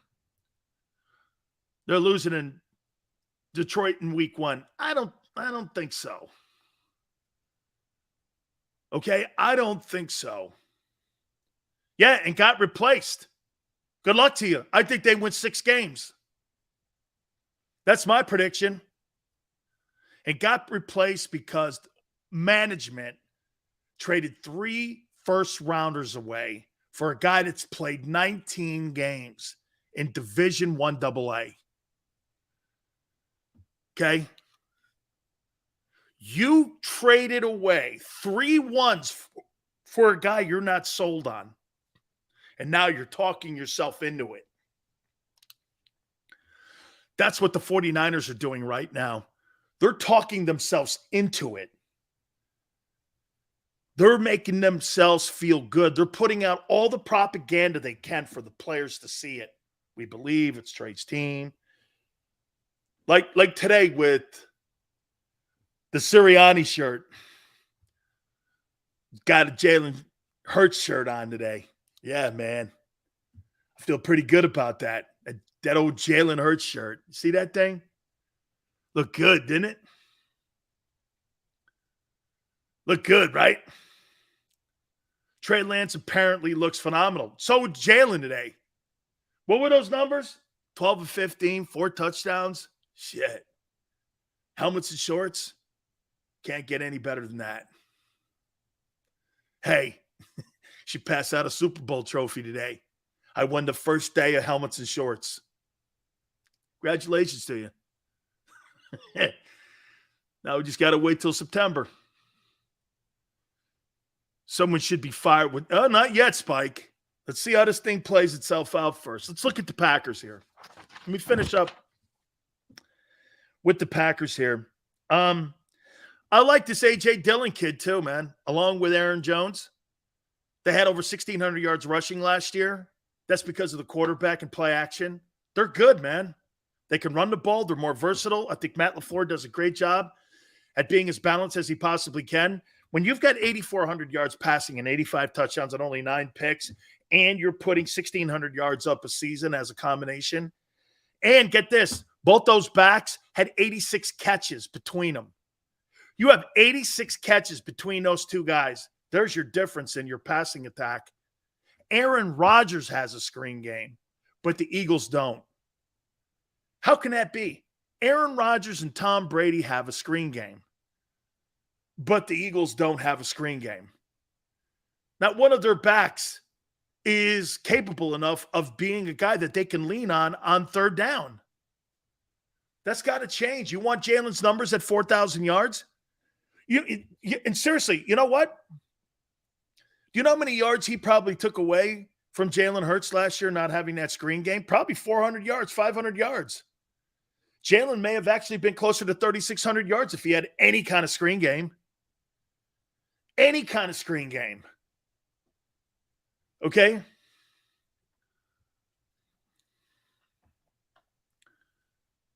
GB has balance. Hard to beat unless you have a bad day. Correct. Packers do have a problem. David Bakhtiari is still nursing that left knee injury, and I think he's on the PUP list. That'll be a factor. I like Joe Barry. I know Joe Barry from his Tampa days. Joe Barry's a good defensive coordinator, and I'm going to say this to you. I think by week 9, the Packers will probably have one of the better defenses in the NFL. The Packers are going to really win a lot of games this year on defense. And when you have a quarterback and a defense like they do in Green Bay might just be in Glendale. So that whole thing with the wide receivers, you're not looking at the most important component. The Packer defense is getting better. They're going to limit any kind of issues as they develop a wide receiver with 3 and outs. And Aaron Rodgers is not a 3 and out quarterback. He'll go to his backs. He'll throw to his running backs until the offense comes around. Then they'll start developing a deep passing game. He's a smart guy. He's going to know where to go with the ball. Do you understand something right now that the Eagles, they don't even have the versatility to do what the Packers are doing right now because they don't have the personnel, because Howie doesn't believe in pass-catching running backs. He thinks that position's for shit. You just can't ask Jalen Hurts to do this, drop back 7 yards and throw crossing routes and think he's going to have a great season when you're still developing him as a quarterback. They're not developing him right. They don't roll him enough. Let him manage half the field first before he can see all the field. How do you know he's capable of seeing even half the field? Roll him right like they did Montana. Roll him to the right. Screen game. Just throw it to the back. I didn't see that play at all last year. Help the kid. You want the kid to be a guy? Help the kid. You're asking him to throw 20-yard in routes and out patterns and expecting him to be an elite passer. You're sadly going to see mistakes, and that may cost you a game that you don't want to, like it did against the Giants last year. That's exactly what happened in that Giant game in the Meadowlands. They don't have a short passing. Brady has a short passing game. Rodgers has a short passing game. Stafford has a short passing game. Every elite guy in the league has one except the Eagles. How can you ask a guy who's not elite to improve his passing game when you haven't improved the system? You're going to line up Myles Garrett, who can't catch a cold, let alone a pass. You got 2 running backs who had 86 catches in Green Bay. You would think that number would be lower. I think this year it's probably going to be higher. I guarantee you Rodgers, because of the lack of an elite guy like Devontae Adams in Green Bay, I guarantee you those running backs, they could be right there with DeAndre Swift by the end of the year, the kid from Detroit, for the most receptions by running backs this year. Because Rodgers knows, hey, let's develop the short passing game first, and we'll see if we can develop these wide receivers as we go on the fly. I'm saying by the time they get to week 12, everybody will be rocking and rolling in that secondary because the running backs would have helped the passing game. The running backs in Philly do not help the passing game. They have no contribution whatsoever to the passing game. 0. They're not even really good blitz pickup guys. But that's the GM. He doesn't really value the position. He doesn't. Rodgers is elite, but in the postseason. That's such a dumb comment, bro.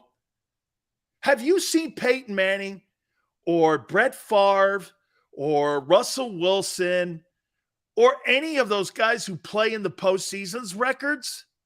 They're the same. You're making it sound like Rodgers is the only guy that floats around the Mendoza line. It's not true. Russell Wilson's 9-7. Favre is 14-13.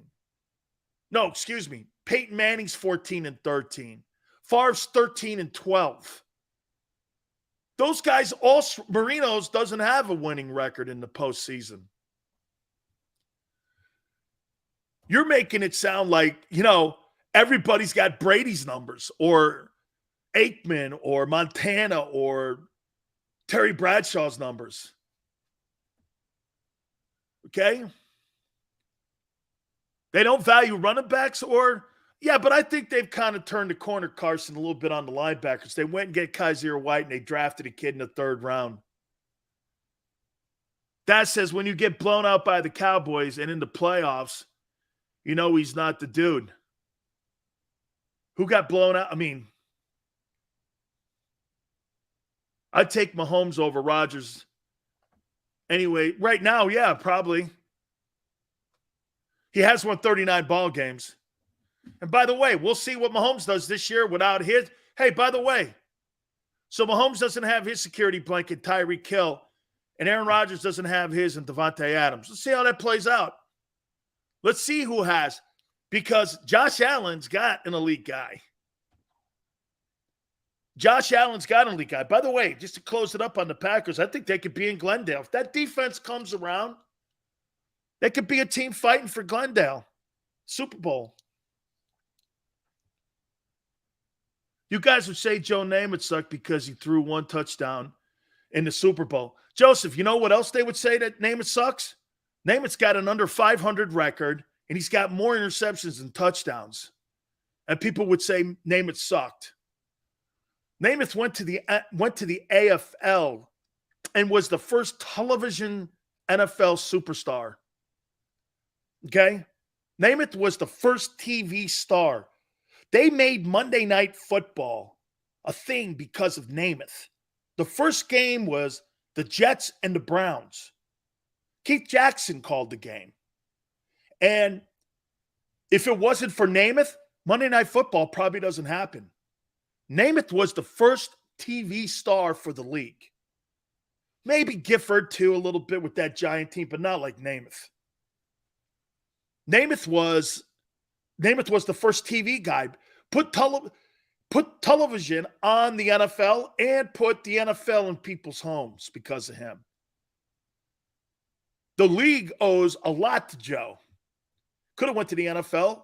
He could have went to the Cardinals. That's where he was picked to go, was to go to the Cardinals. You know that? The Bidwells offered him some shitty contract. He goes, I don't think so. Signed the richest contract in team sports history when he went to the Jets. Namath was the best Alabama QB ever. Well, I think the guy from Green Bay could also make that comment too, you know, winning 5 titles in 9 years. You know, Starr also is a Bama guy, but I would say Namath probably. Okay? You know, Starr did win 5 titles with Lombardi. You know, think about Starr. Starr was coached by Bear Bryant and Vince Lombardi. I don't know. Okay? I mean, Bart Starr's coached by Bear Bryant and Lombardi. Whew. Yeah, Starr was great. Absolutely, man. So, I mean, I think the Packers are going to be great this year. Yeah, he was the first superstar guy, man. Make no mistake about that.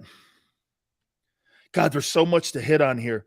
Sirianni, talking about Eagle fans. He's talking about Eagle fans. Don't forget Meryl Reese in hour number 3. Yeah, Sirianni, his little presser today. I'm kind of liking press conference Nick. You know, he's got these little sayings. He's got these T-shirts and such. Making himself a little personality in Philly, huh? I think the one thing he's missing out on, though, is this. You know how you become a personality? Win. That's when you're a personality. When you win. And you beat Dallas. And you're in NFC title games. Okay? T-shirts and seedlings and Kobayashi videos. It's all good. Okay? You get a run and pass because you went 9-8. Oh, and today was a great practice day. I love it. 12 for 15. Talk about Bart Starr and Joe Namath. Jesus. Wow. 12 of 15. Man. Xander, man, I was listening to John McMullen. It was like listening to people talk about Tom Brady. It's crazy. Big sales for Morgan & Morgan. where the fee is free.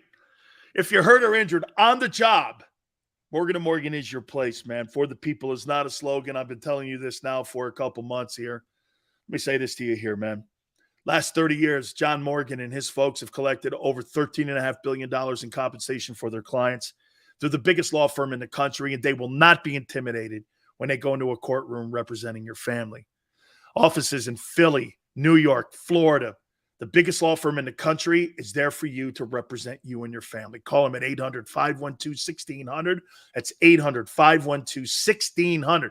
There's no such thing as a fender bender at Morgan & Morgan. Again, open 24/7, 7 days a week, 800-512-1600. And when you call them, tell them Big Sil sent you. After a car crash, the big insurance companies you see advertising on TV, they may try to downplay your case and might say it's only a fender bender or it's just a herniated disc. I worry that some law firms fall for this BS. Not us. We put ourselves in your shoes and ask, what would it be like to be in your pain for the rest of our lives? $1 million wouldn't be enough for me. There's only one Morgan & Morgan. ForThePeople.com.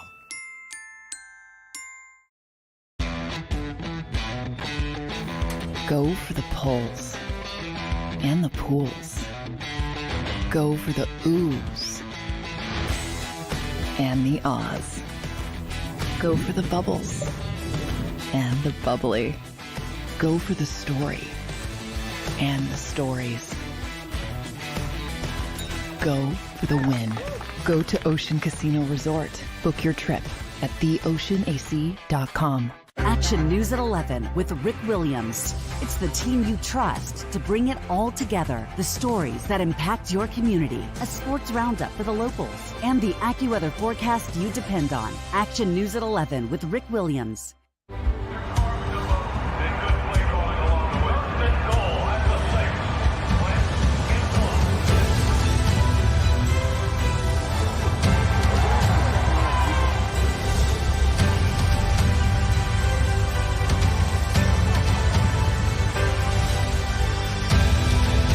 Field of life, First Trust Bank is there for you. Champions on three. 1, 2, 3. Because Philadelphia dreams deserve a Philadelphia bank.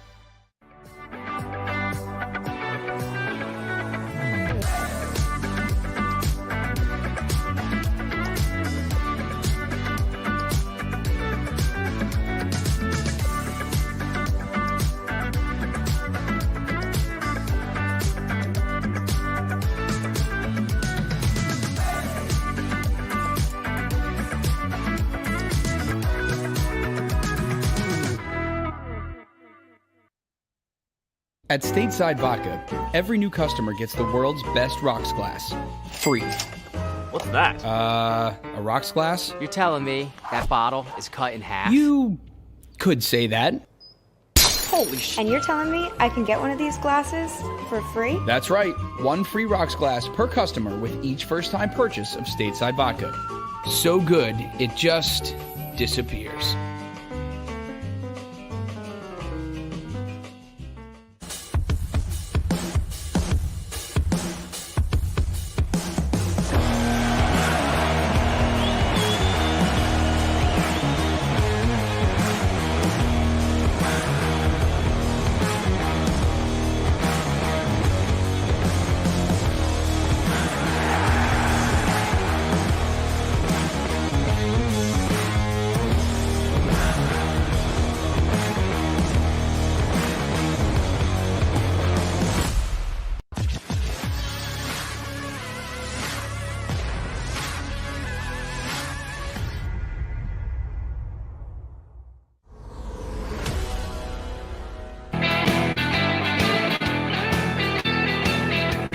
Welcome back. National Football Show, Big Cells. Don't forget hour 3, Meryl Reese, 5:30 Eastern. Oh, here on my Twitter page, at Dan Sileo Show. Who is this guy?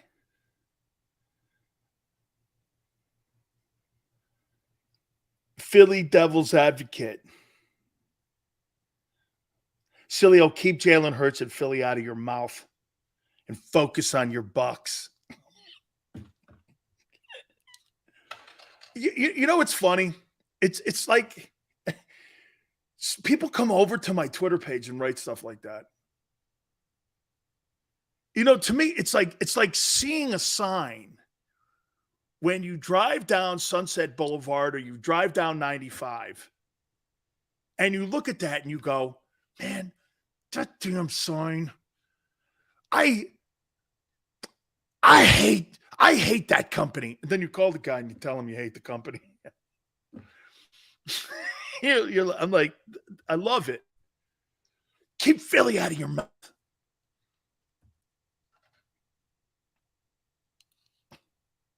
Glad you're listening.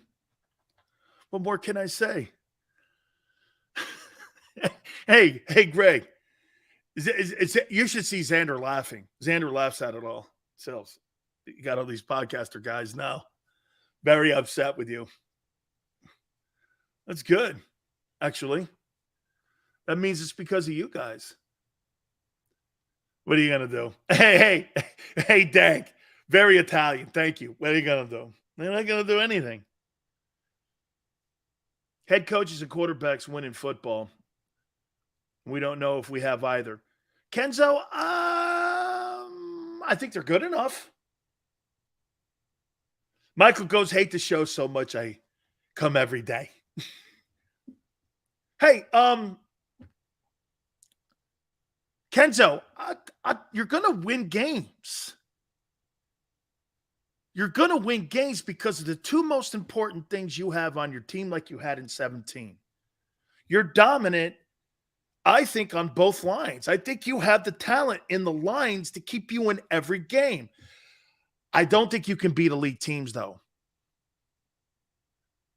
I don't think you can beat the Aaron Rodgers, the Bradys, the Staffords. I don't think you can, the Mahomeses. I don't think you can beat those teams. By the way, I want to see what Dak looks like without Amari Cooper as well. You have the worst sports takes. Thank you. I guess. Okay? Right?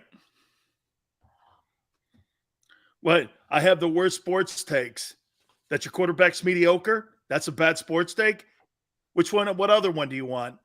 You see, I have at least conviction, Joel. I don't sit around acting like some cheerleader telling you how great you're going to be. There's areas of the football team that are concerning. Don't get behind. You won't win. You don't have a quarterback that can throw you out of trouble. You better dominate. You better run the ball. This is what's going to happen, in my opinion, for the first 1, 2, 3, 4, 5, 6. You want me to tell you what my prediction is? My prediction for the first 6 games of the year, you're going to pretend that you're going to do what you did last year when you started out 2-5, and you're going to want to throw the ball because guess why? You're enticed because of A.J. Brown to do it. And you think that's going to make all kinds of differences in the passing game, and it's not. Because what they're going to do, they're going to put many people in the box. They're going to stop the run. They're going to make Jalen find the guys in the open. And we'll find out. We're going to find out how accurate he is in that first game against Dan Campbell. Then we're going to find out in that Minnesota game. You want to know? Because if they come out throwing the ball and they don't start the season as they finish the season, you'll be 2-4. And you'll be rallying it again. And by the way, where's all the, hey, helmets and shorts? You know why I've been goofing on that? Helmets and shorts are not quality reps. Let me say this to you. Xander, this is kind of, probably should have said this before. You know why I'm goofing on it? You think helmets and shorts are quality reps? Controlled scrimmage, that's a little tick above it. Preseason exhibition games, those are quality reps. And then you get into the season, those are real fired reps. Those aren't quality reps. Colin Kaepernick could go in the backyard and look decent throwing the ball to some high school guy. That's not quality reps. That doesn't tell me shit about the kid. 4 touchdowns, 12 of 15. Throwing the ball in your backyard with a Nerf ball to your buddy. That's what that is. Those are propaganda videos. I guess sometimes it's me that has to be the guy that gives it to you straight. Okay? Those are propaganda videos. People waving to the crowd when the economy sucks. Everyone knows what that is. I'm sitting on the couch with my dog. Gas is where it is and food prices are where it is. It's a rouge. Eagle fan goes, you talk about the guy every day because the guy's going to be talked about every single second for 2022. Big pick and O-line was a Cowboys' strength. I don't think it is there any longer. Dan, my problem with you is that you use stats in a second-year quarterback on a bad team and rookie head coach and using that to define his career. No. I look at his entire body of work that he's done when he lost his job at Alabama, had the best receiving core and the best coaching in the country. And I would say this, the best coaches that he's ever had were in Alabama. That includes Philly. Your offensive line coach was hired from Alabama. His best coaching that he's ever had was in Alabama. Probably second is Lincoln Riley. Lincoln Riley's done some nice things with quarterbacks. Look at all the quarterbacks that got paid that played for Lincoln Riley. Didn't really pan out to do much. And we'll see. I think Murray's probably going to be pretty good. But, you know, I look at Baker Mayfield. I don't know.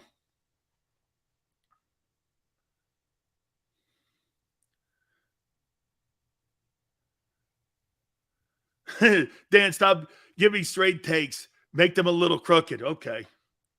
Then I'll have to act like my government. Eagles defense should dismantle the Cowboys? Really? Well, I want to see that. Because they've dismantled the Cowboys or the Eagles the last couple games that they've played. Why are you so mad that someone had stats for Jalen Hurts? Sirianni never said anything about that. I haven't said that he said that. I'm talking about a media guy reporting it. Some dude named Paulie Shore did it. I wasn't really talking about Nick there. I'm going to get to Nick here in a minute. I never said Nick's name. Dan, do you bring him up at the dinner table? No, because I usually talk about things I enjoy at the dinner table. No, I don't talk about things that I don't enjoy. And I don't enjoy watching him. Exactly. You're using info from his college days. You're basing your opinion on old narratives. He's still inaccurate. He can't find anybody. Troy Aikman ripped him 4 months ago. The same stuff that he was ripped in Alabama about. Not being accurate, and he's just not accurate. Troy Aikman was screaming at him on national television on a Fox broadcast for a quarter and a half. And that was only a couple months ago. That's not an old narrative, guy. I wasn't ripping him. Aikman was. Dude, just throw the ball. Dude, he's out there wide open. Throw it to him. Dude, throw the ball. Dude, how many times hear that? Throw the ball. Throw the ball. Throw the ball. I was on Twitter screaming it. Just throw the ball. He couldn't find it.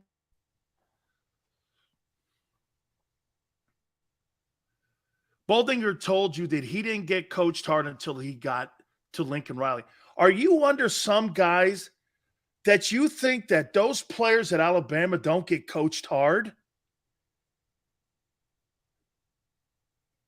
So you think Lincoln Riley coaches his players harder than Nick Saban does?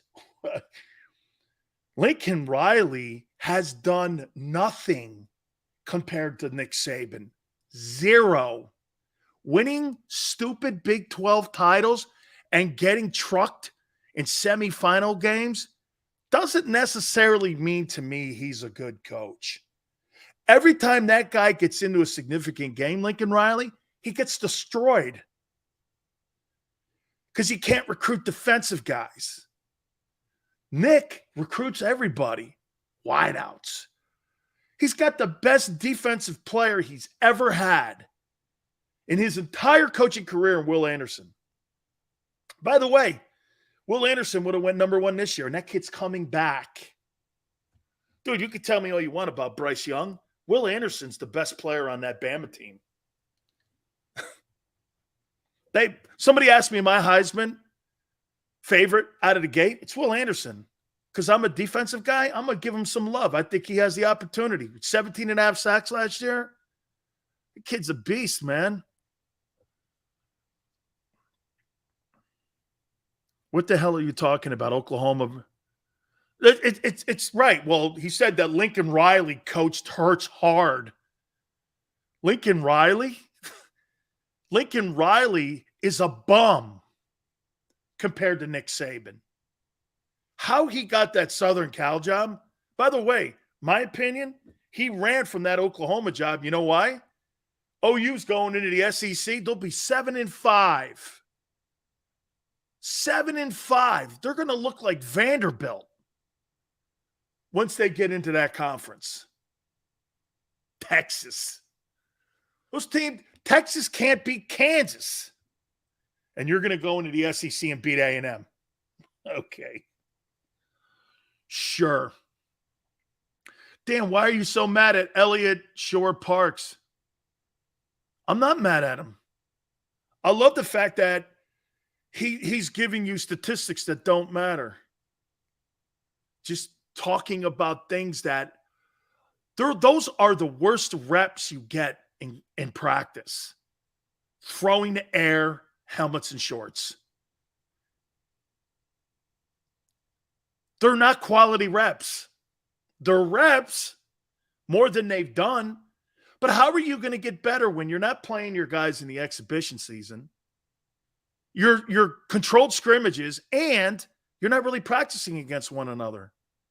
I saw other teams today in full gear. I can't wait to see how many practices the Eagles have every week in full gear. And before they break, I guarantee you they're going to be one of the first teams to break camp. I guarantee you they break camp in 10 days. Watch.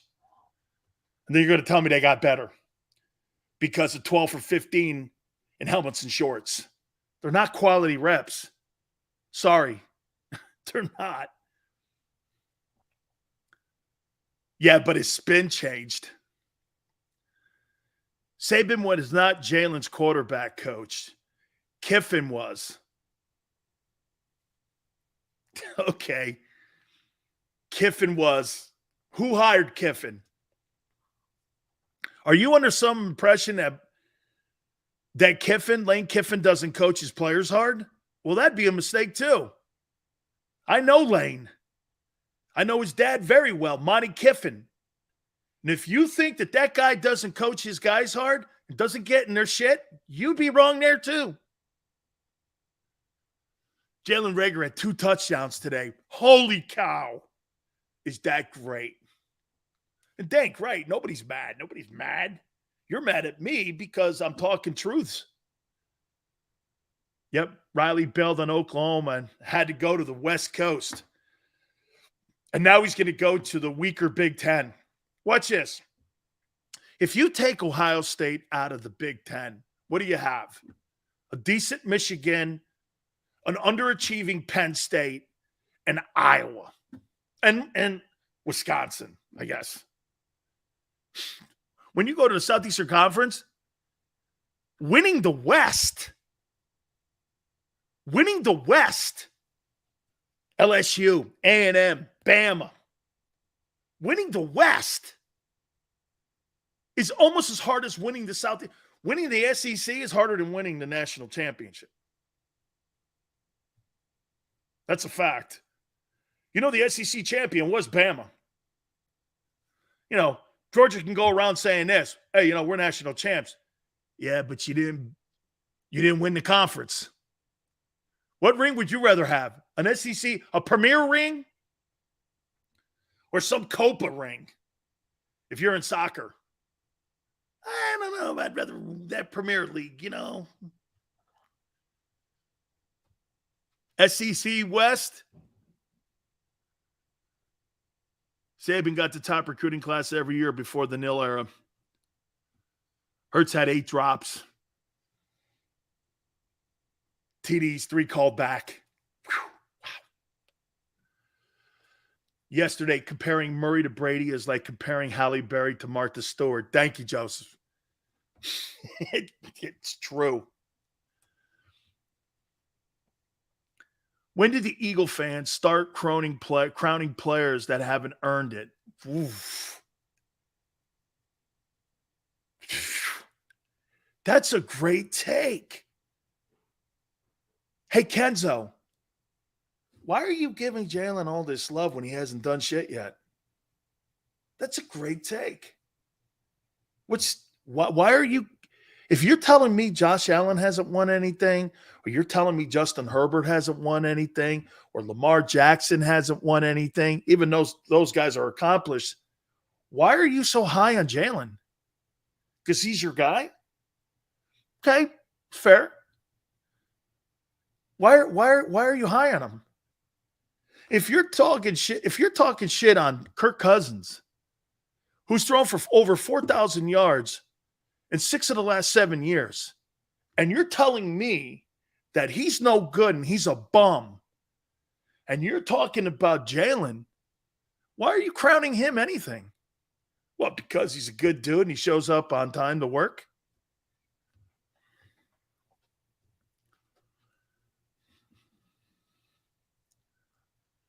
We won practice today. Look at Joseph. Joseph, you're starting to sound like Big Sills. And people are, hey, Joseph, know this. When you start sounding like Big Sills, people are going to come after you. They're going to come after you. So Sirianni had his Jalen Hurts shirt on today. Here's expectations are high in Philly. I want to get this right here because he was asked the question why he was wearing a Jalen Hurts shirt, and he said, he's our quarterback. So we have a T-shirt, 12 of 15.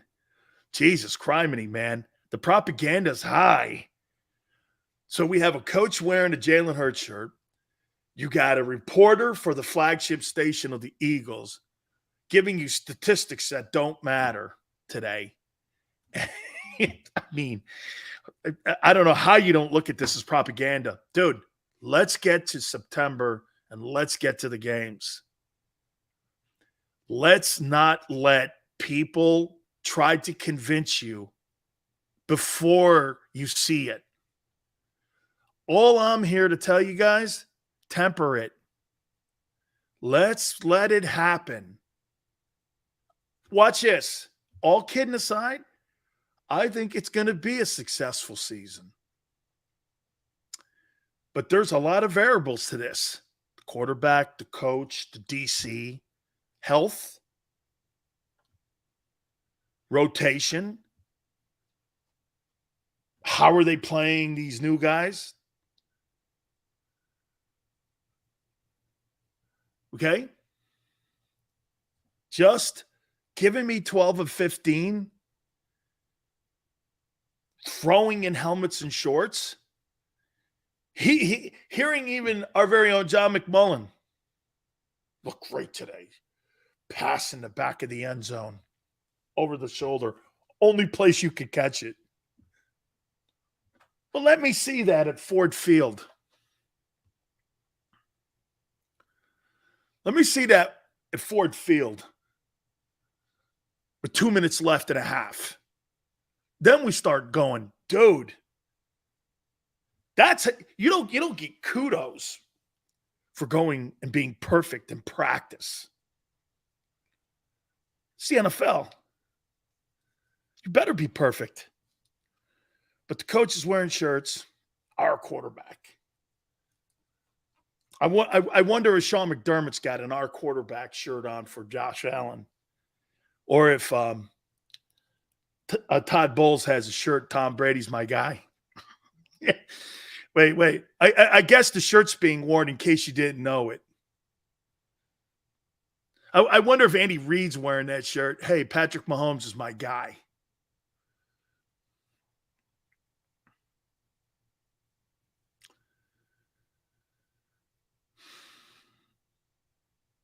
Dan, I'm going to tell you a secret about us Eagle fans. This is when we start most the most happiest. It's now to the end of camp. Okay, trader. Okay. Chris, I'm here to tell you, you should be. Hey, Chris, if I'm coming off like I'm selling that Philly shouldn't win 10-plus games, I'm sorry, because that's not what I'm doing. I'm just saying I don't want to hear people talking to me about BS. When I hear a reporter on the flagship station of the Eagles, and I hear these guys barking about the dumbest shit, okay? Now, by the way, I love the videos we have JAKIB Sports. I watch that stuff. I love watching the drills. I love to see what Tracy Rocker and them guys are doing. I won't lie to you. I love that stuff. But when I start seeing narratives being put around the video while he was on fire today, he wasn't on fire. I could take my daughter in the backyard with a Nerf ball, and I'll show you she could catch and be on fire too.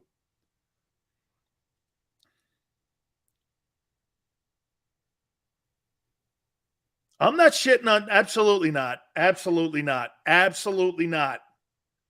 I would never do that to John McMullen. I got the most respect on the planet for him. I do not. That would never, you will never hear me talk shit on a teammate. That is never going to happen. I've never done that in my entire 33 years broadcasting. That will not happen. Our media in Philly has been this way forever. World gets to see it now. Practice is where you define your craft. Yeah, with quality reps, though. All right, I got it. Hey, guys. Hey, but Joseph, that's his opinion, that Jalen looked good in practice. It's okay. It's not a bad thing. By the way, you don't get pats on the back for looking good in practice.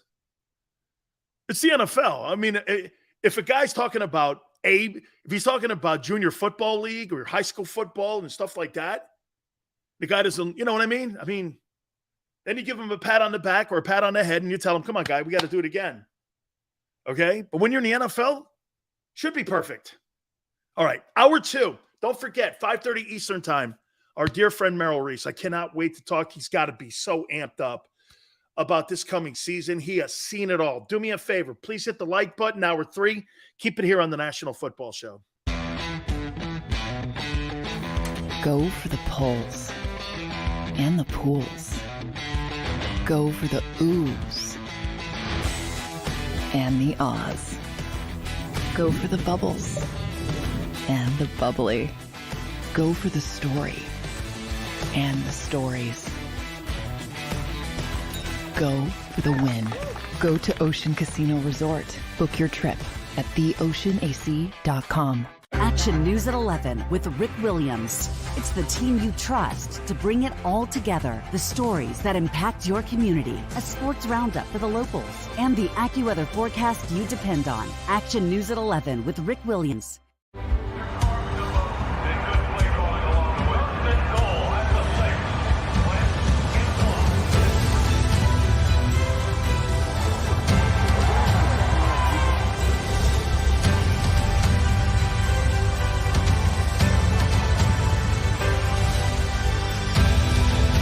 Field of life, First Trust Bank is there for you. Champions on 3. 1, 2, 3. Because Philadelphia dreams deserve a Philadelphia bank.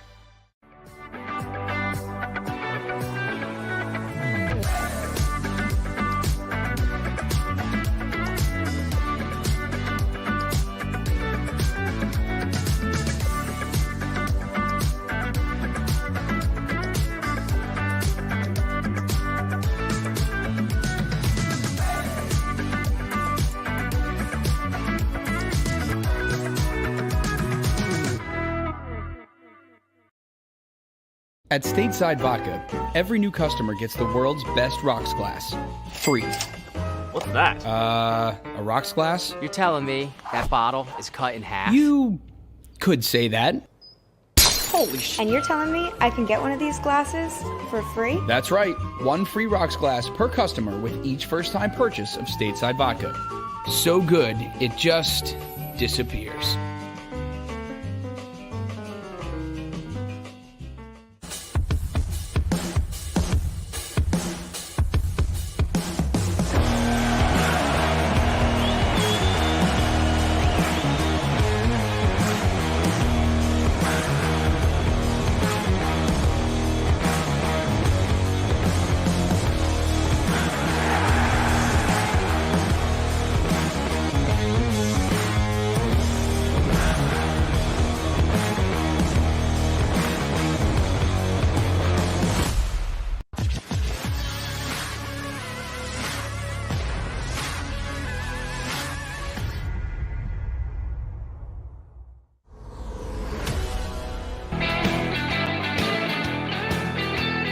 Hour 3, National Football Show. Big Sills, thank you so much for coming aboard.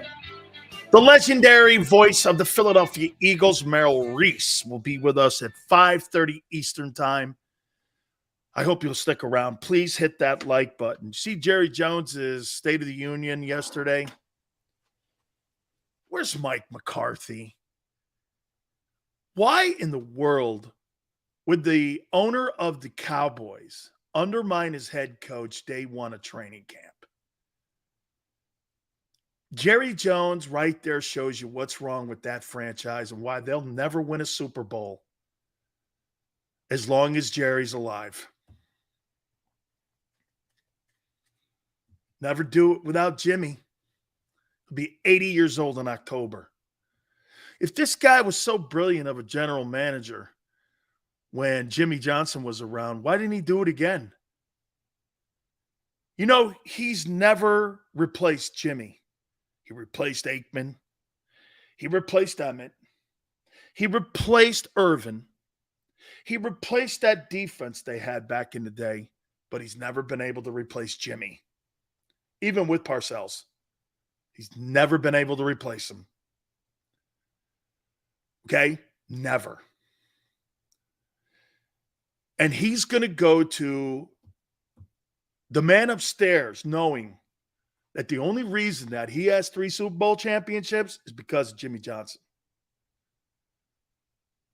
And when you fired that guy and said this, anybody could coach the Cowboys. Well, think of how many coaches they've had since JJ. And not one of them has gotten close in 27 years. What was the thing he said yesterday? We have to be viable in the playoffs. Really? The Cowboys winning 3 Super Bowls in 4 years with the team that Jimmy built. That's viable. That's the last dynasty before the Patriot dynasty. Jerry Jones, as a brander for the league and as an executive for the league, has been Hall of Fame. Jerry Jones, as general manager, has failed. And the Eagles have taken it, the Giants have taken advantage of it in the last 20 years. Giants got a couple Super Bowl trophies themselves since 2000. Okay, I mean, Eagles have won. The Cowboys are not near what the Giants and the Philadelphia Eagles have been since 2000 when it comes to being relevant in the division, in the conference, and in the postseason. The Eagles by far have been more relevant than any team actually in the NFC East. And people are talking about the Cowboys because you know why? There's the national hype machine. See, Philly's local national. Cowboys are national hype. Okay? You either love the Cowboys or you hate the Cowboys, but you follow the Cowboys and you watch the Cowboys. They're a national brand. They're not a local brand like Philly. Philly's a local brand. That's a good thing. That's a good thing. Jerry Jones's brilliance has kept them relevant because their football hasn't. What have they done? Do you know Tom Brady has more wins in the NFC playoffs in 2 years in Tampa than the Cowboys had in the last 30 years? That's crazy. Matthew Stafford has won more playoff games, okay, in 1 year than the Cowboys have won in 26. Shit, Joe Burrow has won more playoff games than the Cowboys have won in 26 years. You guys could say this, yuck the Cowboys. You don't have to say it. Guys, you don't have to say yuck the Cowboys. As a football team, they're not relevant. I've always said this about the Cowboys. Wearing the star is more important than actually representing the star. Jimmy's players enjoyed representing the star. The players today, they want to be football stars. When you play on the Cowboys, you're going to get paid and you're a TV star. Look at the guys that are on TV today. They're not good football teams. Hey, Pickens goes, I love beating that team. I know, of course you do. You love beating the hype. Easy money. Matt Corral lighting it up at Panthers practice, baby. Yeah. Dallas fans are delusional. They're drunk with hype every year. Cowboys are the Kardashians. I've said that for the last 6 years. They are the Kardashians. The Dallas Cowboys are by far the Kardashians. Okay? Not very talented, but they know how to make money. That's the Dallas Cowboys in a nutshell. The mom could run the Cowboys better than Jerry Jones. Kris Kardashian would be a better general manager than Jerry Jones. She knows how to make money, and her girls have no talent. They're smoking, I give you this. But, I mean, think about how they made their name, the Kardashians. OJ's lawyer. Crazy. Cowboys are more interesting in image than winning. Yeah, because that's what sells the brand. They're the highest rated television show every year. And David Hill even says it. Oh, when the Cowboys get beat, it's massive ratings. You know that? When the Cowboys get beat, or Jerry does one of those stupid press conferences like he did yesterday, talking about expectations and what is the word viable in the playoffs? What's that mean? You haven't been viable for 3 decades. What is going to change this year?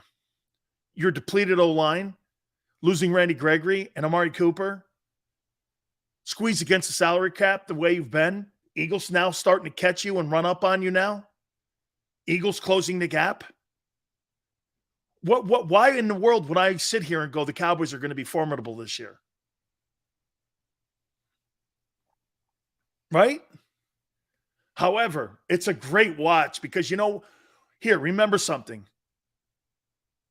News networks and shows like ours, we cover plane crashes.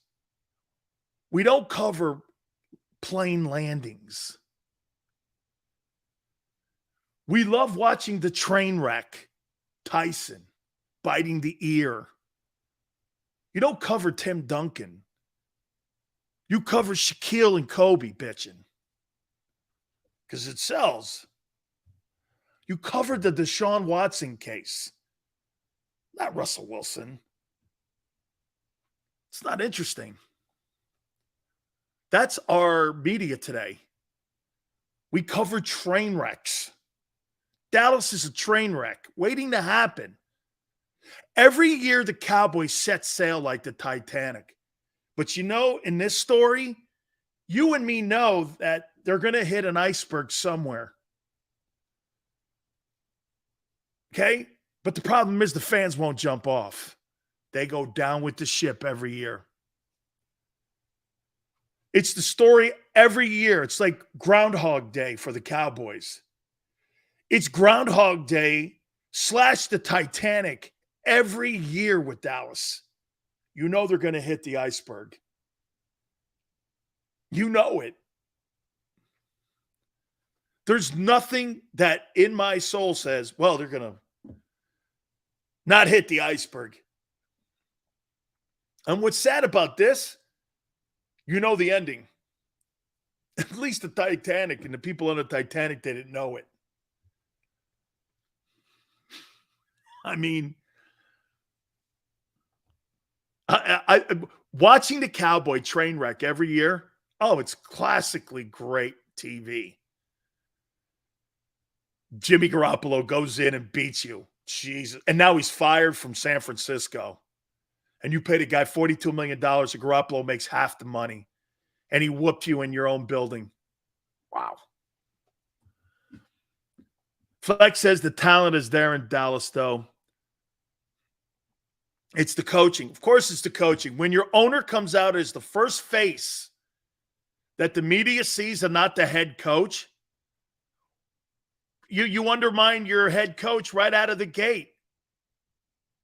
The players know he has no autonomy.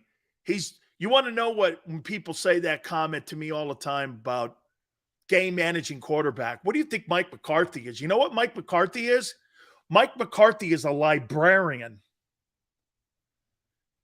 He's an accountant. He's like a department head. Personnel, coaching, I guess kind of coaching because he doesn't really pick the staff. Kellen Moore's still there, and so is Dan Quinn. He wasn't picked by them. So when the Eagle fans go, Sills, I hate Dallas. I hate even talking about them. You don't have to worry about Dallas. You got to worry about Washington. I actually think it's Washington you got to worry about this year.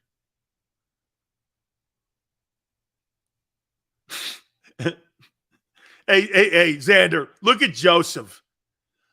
We watch this train wreck of a show every day, Sills, because we just can't look away. Look at that, Xander. We watch this train wreck of a show every day. Man, I love this guy, man.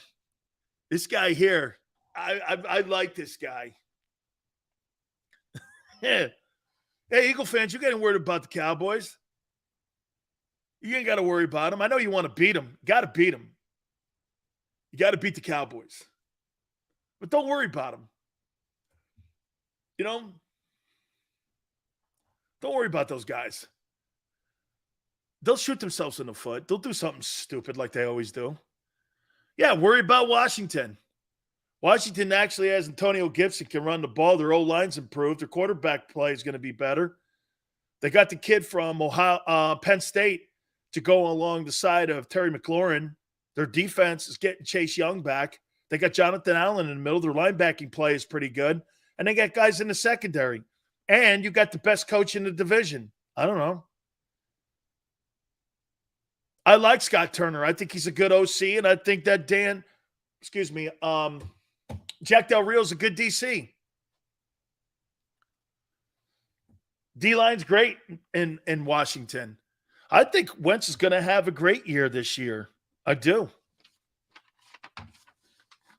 And look, when I started the show off today, I know some of you guys, again, I hope you get sarcasm.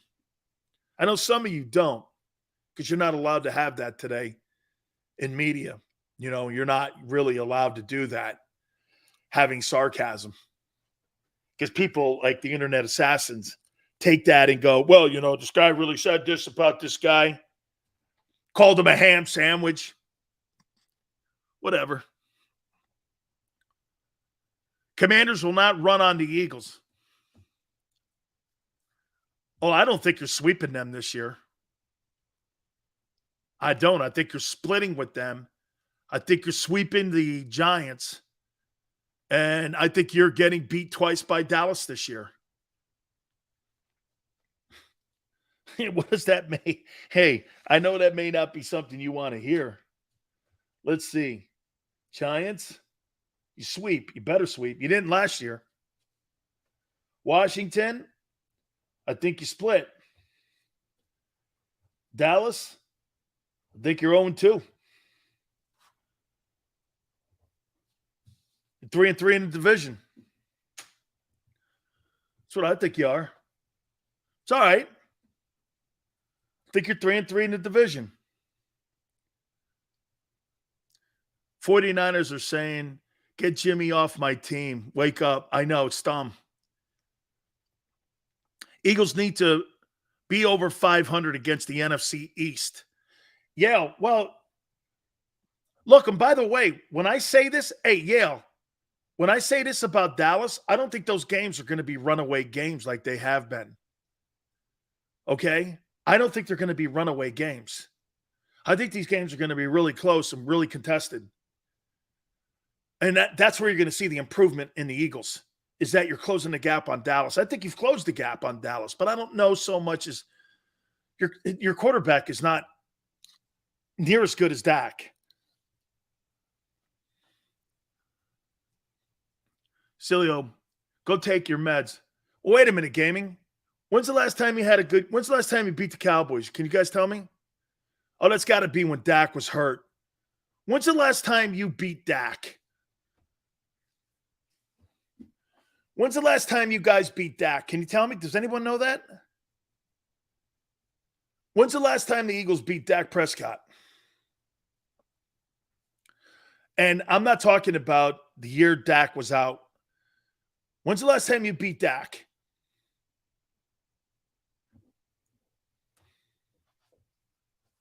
$19 for the division title.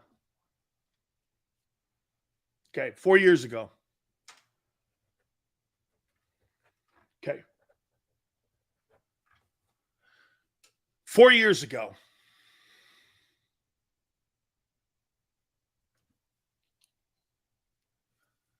Reyes goes, shut up, Sills. We know that Dak is already. We know who he is. He isn't a playoff capable quarterback. And that's many, many years of supporting that notion. Well, don't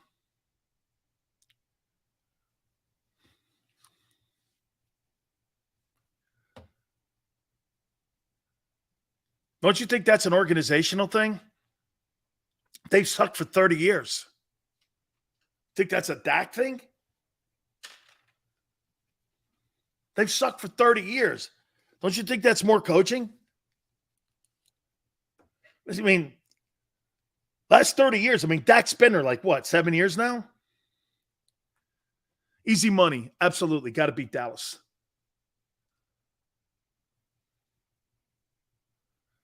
QBs don't own their own quarterbacks. He hasn't taken them to the conference finals. Nobody's taken them to the conference finals since Aikman. They haven't had a quarterback take them to the conference finals in 27 years. Big Sills is on meds? What? Because I said you're not going to beat Dallas twice? Well, prove it. And prove me wrong. Who's to blame for last year's playoff loss? So wait a minute, let me ask you something. What was that play at the end of the game against the 49ers? What was that play at the end of the game when they spiked the ball? Okay, what was that? Was that Dak? Was that Mike McCarthy, or was that all of them? What in the hell was that play at the end of the game? It was chaos.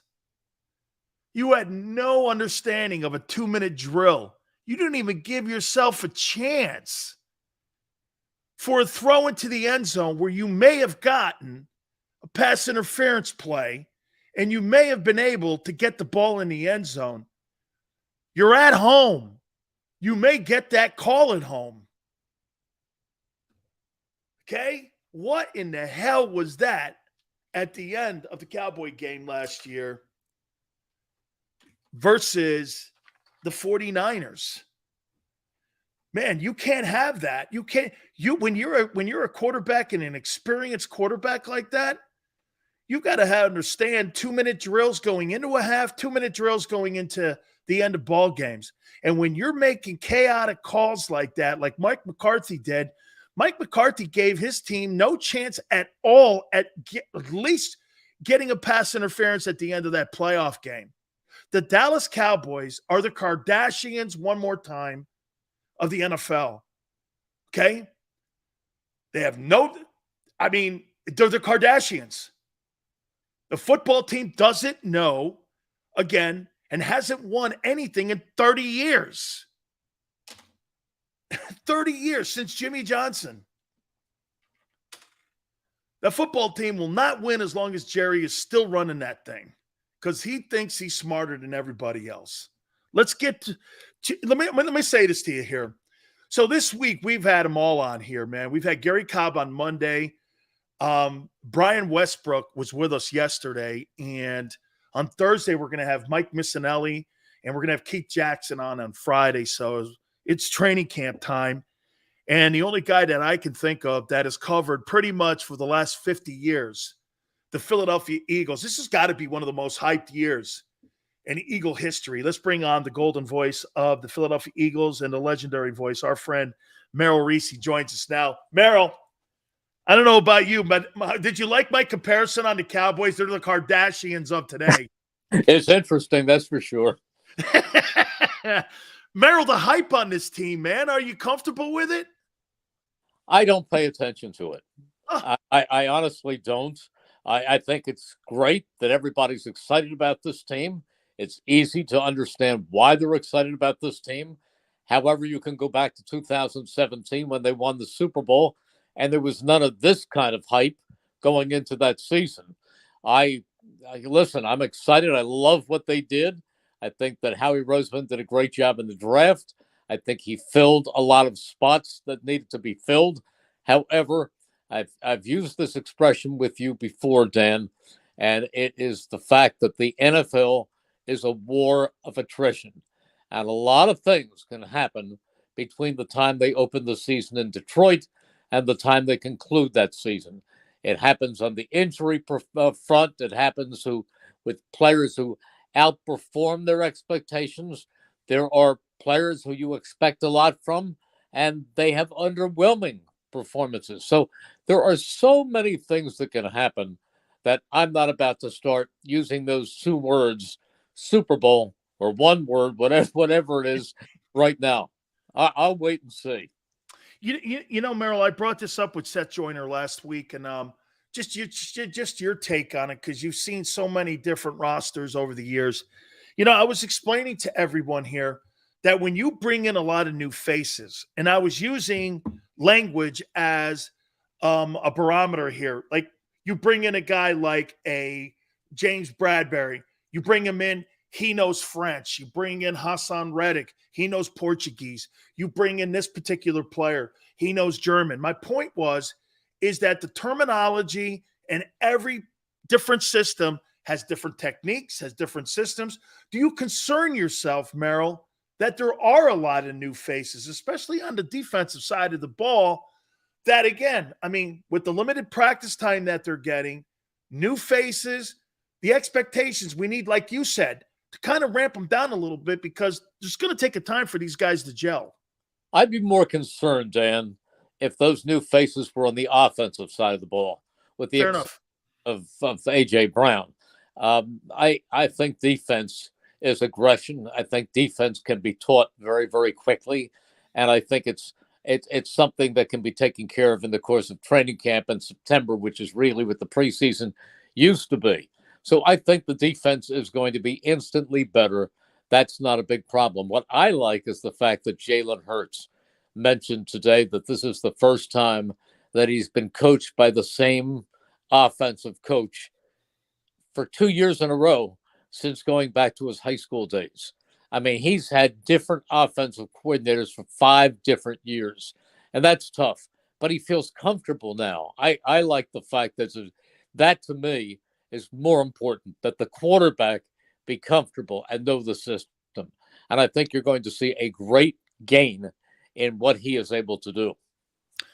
I've got to read this because someone just threw up some money here. Mr. Reese, I'm 44 years old. I just want you to know that you've made every Eagle game special ever since I was 12 years old, and I wanted to thank you. So this guy, he posted that. How does that make you feel, Meryl, that when you see somebody like that and they post something like that?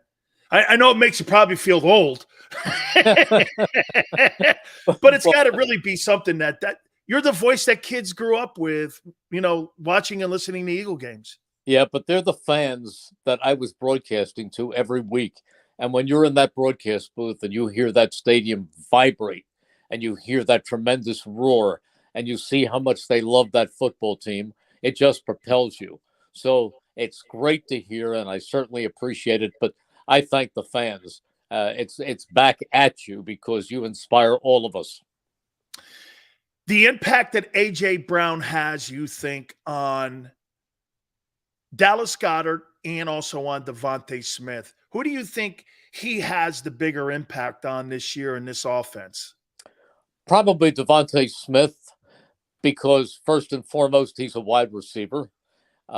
but a wide receiver with a lot of ability to run after he catches the ball. He's 226 pounds, and he can bang into people. He's going to help the tight end too. He's going to help the whole offense.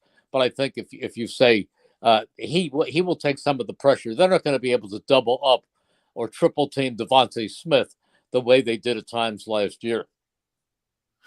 Miles Sanders, give me your assessment on him. I hear so many different opinions of him. Hey, the Eagles don't really, put a value on that position. And yet I look at a guy with a 5.0 yards per carry, and I see and Brian Westbrook goes like this, and I go, do you think he's a talented guy? He goes, oh, my God, I think he's an exceptionally talented guy.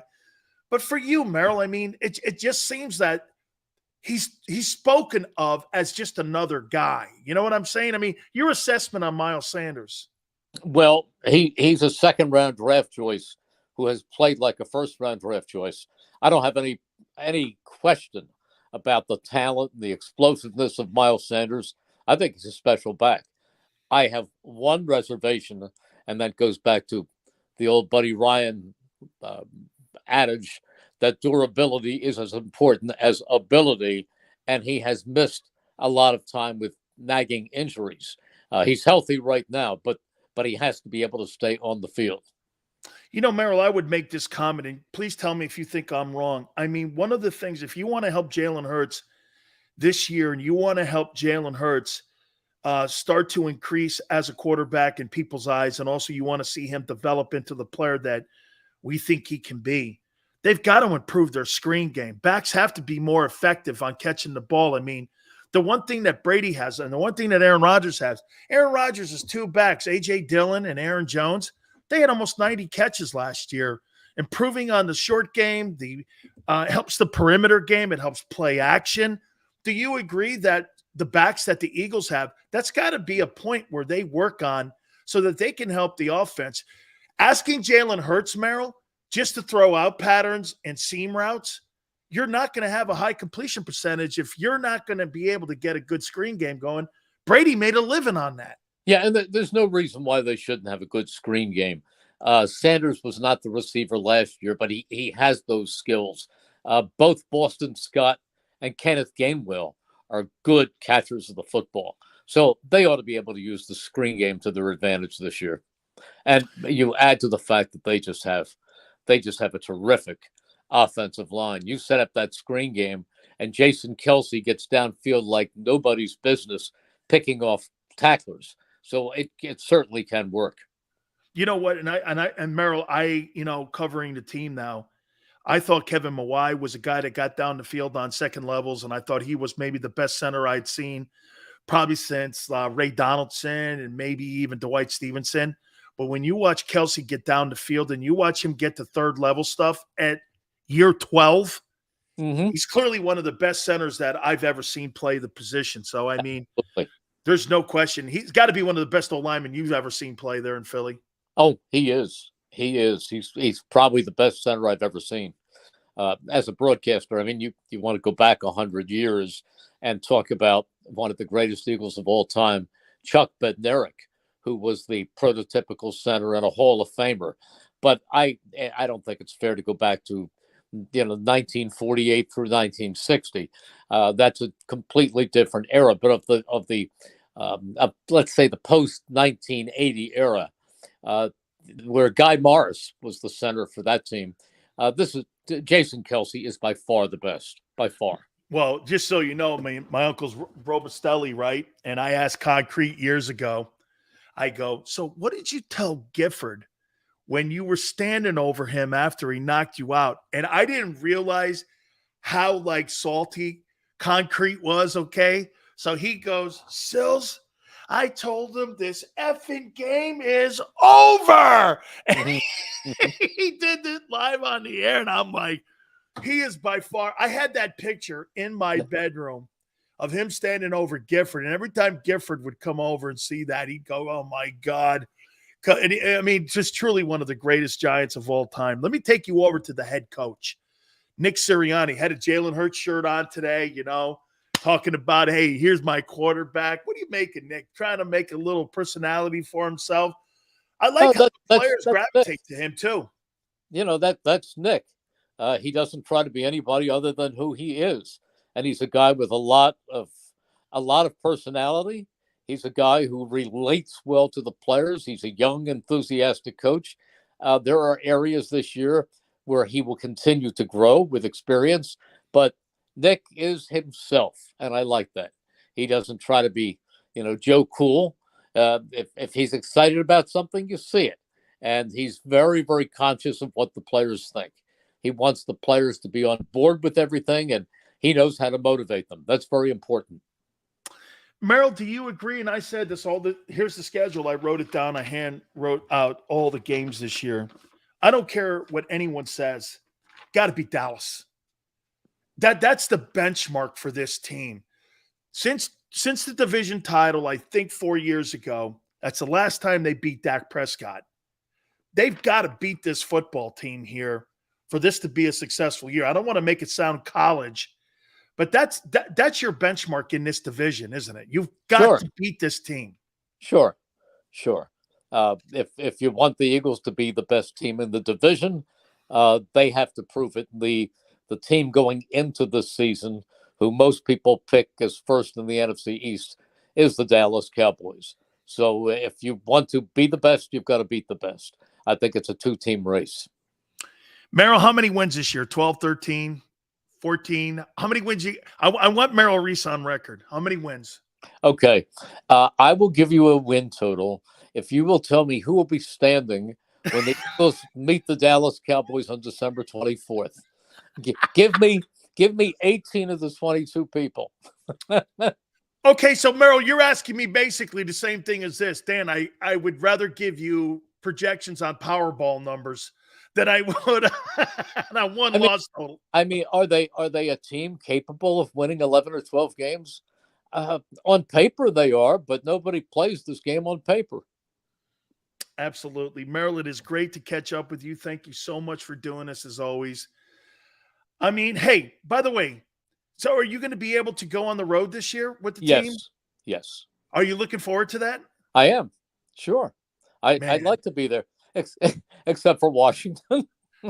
That's right. Hey, by the way, though, that Washington game, are you looking more forward to the Washington game or the Jags? I am. Yeah. The Hurts versus Carson Wentz. Of course I am. I just wish I had a better vantage point. That's all. That dump that you call FedEx. Well, you know what? I think the people who go there think of it as a dump too. I think they do. Meryl, thank you, my friend. Thanks, Dan. Take care. You got it. The legendary Meryl Reese. I don't think anybody I've ever heard likes FedEx. Okay? Landover, Maryland. Hey, great job. Yeah. Great job at Landover, Maryland, man. Hey, big sales here for Morgan & Morgan here where the fee is free. Means this. They do not get paid unless you do. If you're hurt or injured on the job, there's only one law firm that will protect you and your family's rights. That's Morgan & Morgan. Look, for the last 30 years, they've collected over $13.5 billion worth of compensation for their clients. They're never going to go into a courtroom doing this. Hey, we're intimidated because they are the biggest. 800 attorneys strong in offices in Philly, New York, and in Florida are ready to do battle for you. Open 24/7, 7 days a week. Call them at 800-512-1600. That's 800-512-1600. Look, the consultation's free and the call is free. 800-512-1600. And when you call Morgan & Morgan, do me a favor, tell them Big Sills sent you. When choosing a lawyer for your injury case, you may ask, does the size of the law firm matter? Well, of course it does. The insurance company, they're huge with unlimited resources.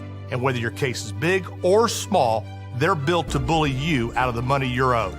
But here's the good news. We're big too, the biggest actually. And we're built to fight to make them pay for all that was taken from you. Size is our strength. There's only one Morgan & Morgan, forthepeople.com. Go for the polls and the pools. Go for the oohs and the ahs. Go for the bubbles and the bubbly. Go for the story and the stories. Go for the win. Go to Ocean Casino Resort. Book your trip at theoceanac.com. Action News at 11 with Rick Williams. It's the team you trust to bring it all together. The stories that impact your community. A sports roundup for the locals. And the AccuWeather forecast you depend on. Action News at 11 with Rick Williams.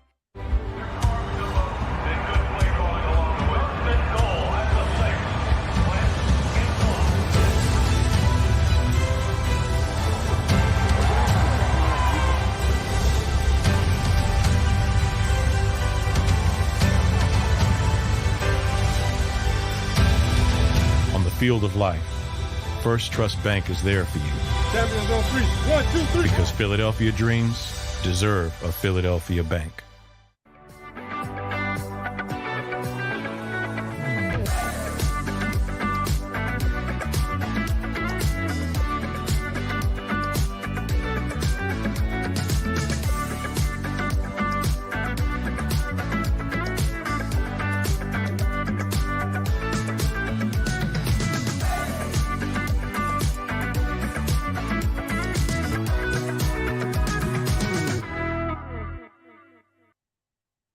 At Stateside Vodka, every new customer gets the world's best rocks glass. Free. What's that? A rocks glass? You're telling me that bottle is cut in half? You could say that. Holy shit. And you're telling me I can get one of these glasses for free? That's right. One free rocks glass per customer with each first-time purchase of Stateside Vodka. So good, it just disappears.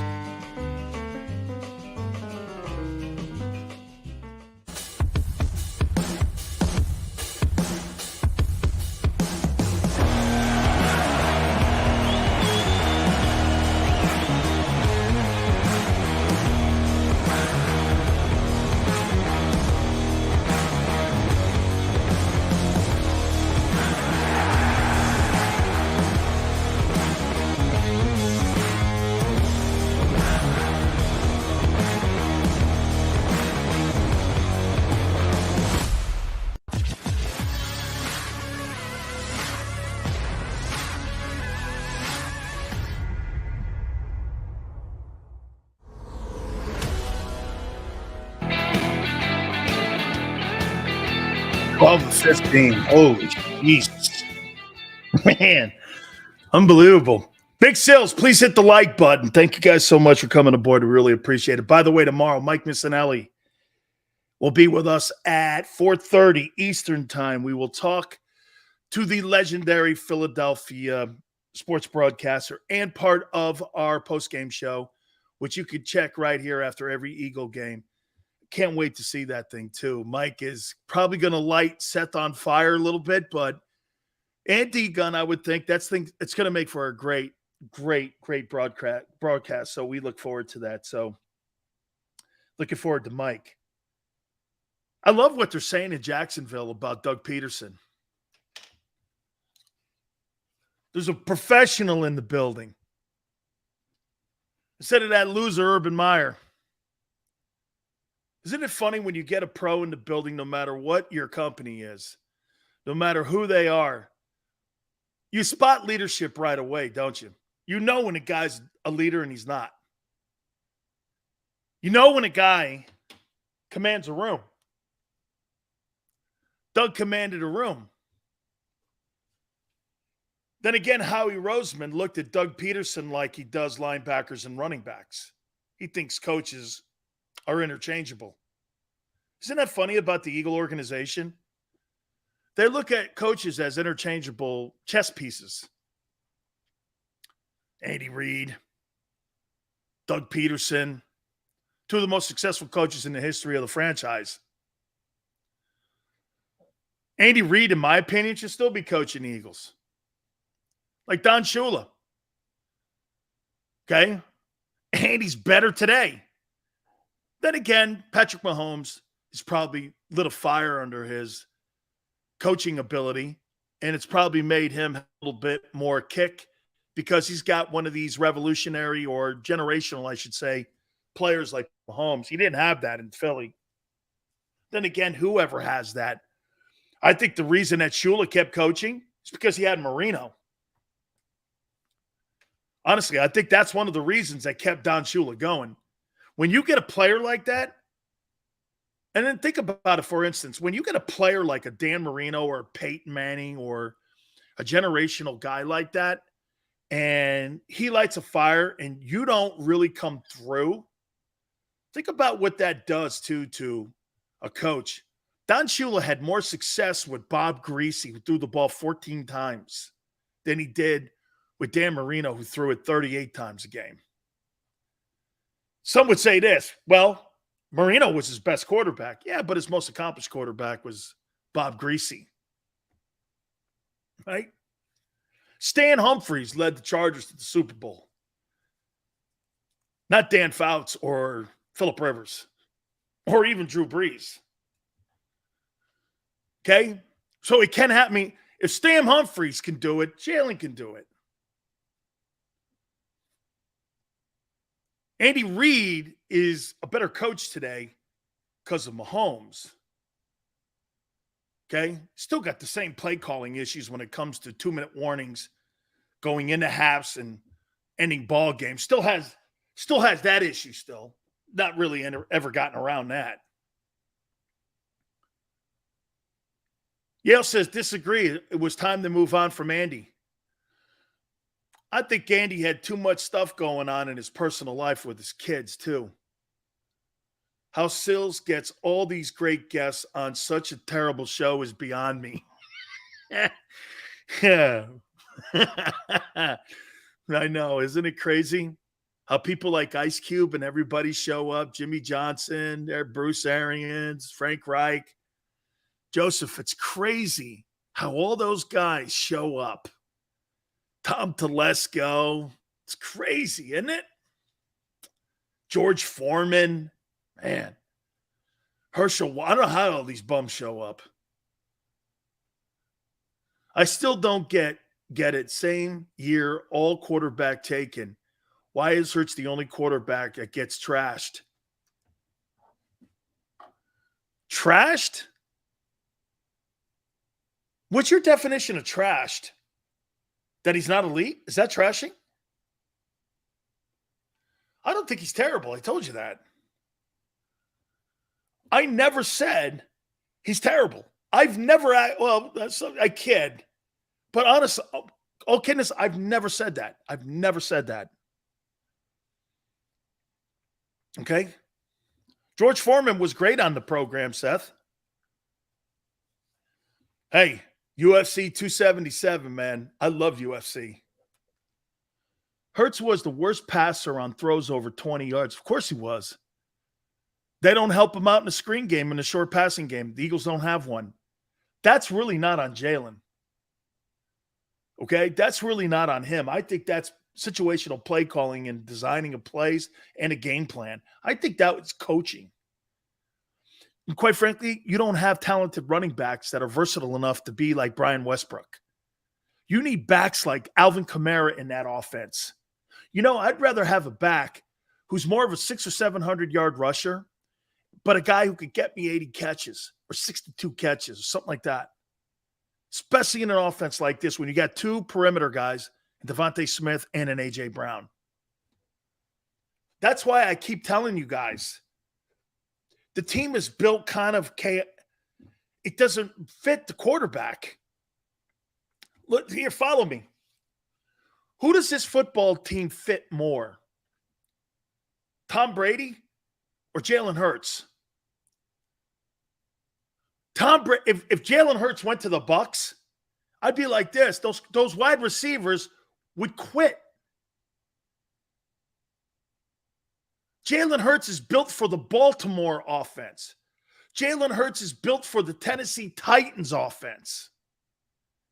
He's not built for the Charger offense. He's not built for the Pack. Well, maybe a little bit with the Packers now because they haven't developed the one.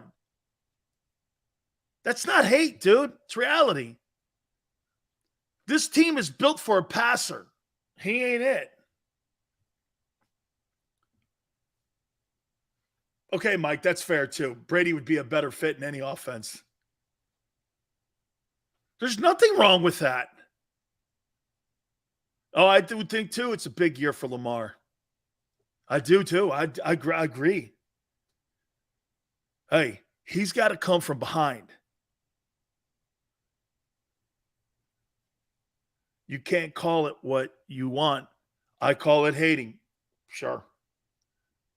You look at a pizza and call it a flat dish dinner. I call it a pizza. Guess so. It's all good. You get to call it whatever you want, brother. That's not how I look at it.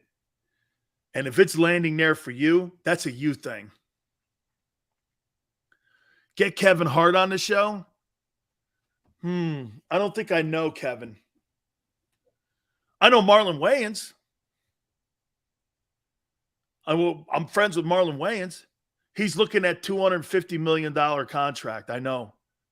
Hurts had no weapons. So Devontae Smith's no weapon. Corey said that Devontae's not a weapon. Okay? Dallas Goedert's not a weapon. Even though he's ranked the 5th best tight end. Devontae's not a weapon at wideout. So you're calling him a bum. Get Marlon on? I've had him on a bunch of times on my show. I got a great picture that I post sometimes on my Twitter page at Dan Sileo Show. Best running attack, stay with it. But then you become one-dimensional, GT, when you do that. You're trying to get a little more versatility in how you're going to approach this season. Why'd you spend $100 million on a first-round draft choice if you're just going to run the ball? Now, look, I'm saying you run the ball. Okay? I think you do. I think you use those guys more as decoys. Hey, here, I'm going to give you guys something. I'm going to bury the lead. Xander, I'm going to bury the lead. Ready? Here's tomorrow's stats. Given to you today. Ready? Jalen Hurts. 13-16. 8 touchdowns. Jalen Reagor. 15 targets. 10 catches. 4 touchdowns. We'll give him 4. AJ. 4 catches, 3 touchdowns. Devontae, 4 catches, 1 touchdown. Look at that. 13-16, 8 touchdowns, man. Get a grade of 99.9% quarterback rating tomorrow. Jesus. Man, that's how you do it. I can't wait for tomorrow's stats by Pauly Shore. I cannot wait. Man, I'll be looking at that ledger. Pfft, are you kidding me? Mark Sills, I get why you laugh at fans because they think Jalen to do well. We are primarily looking forward to an exciting season. No harm. No, Mark, you're right. Mark, you get it. I think it's going to be a great year. Mark, the chances of the Eagles winning 12 games is high. Mark, I think it's going to be a great season.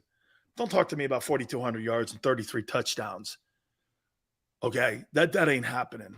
That's my contention. They're going to win games if they're smart coaching and if Jalen can make 25 or 30 plays this year that matter in Dallas's games. If he can make, watch this. If he can make 5 plays that matter in the Viking game, you can win that game. And here's the key. Don't let Minnesota get out on you. Every one of these critical games that you have on your schedule this year, do not let a team like Minnesota get a 14-point lead on you. You will not have the capability of coming back. Okay? Washington, make 10 big plays game. You can beat them. The Cards, make about 10 plays there. Cowboys, I think you're closer than people think. I think you make 10 plays in that game. That's an interesting ball game. You're going to work the Steelers. You're going to work the Texans. You're going to win the game at the link against Washington. You got to make a couple plays in the Colts game. 5 plays. That'll be significant. That's going to be a rough game. You know why? The Colts do what you do, but they have Matt Ryan. They run the ball too. They got a guy who got 18-11 last year. The Packer game will be your most difficult. I don't think there's any amount of plays he can make to beat Aaron Rodgers. You're not winning that game. You're not good enough to beat an elite guy like that. By the way, I'd rather have you lose that game and beat Dallas and split with Dallas. That would be enormous. Because the Packers get into the postseason, people have said it here. The Titans game is going to be a hard game. You know why? They're a mirror of you. And Tannehill's a better quarterback. You'll kill the Giants. You should. The Bears are horrible. The Cowboys make 10 plays. You could win one of these games. The same outlier. Jameis Winston got out to a 5-1 start last year.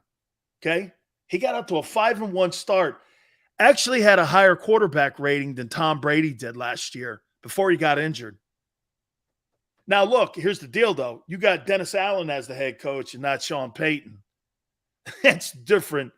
That's a whole different world there, man. I mean, you know what I mean? I mean, Dennis Allen's a defensive guy. Then you end up with the Gigantes at the link. I think it's going to be a successful season.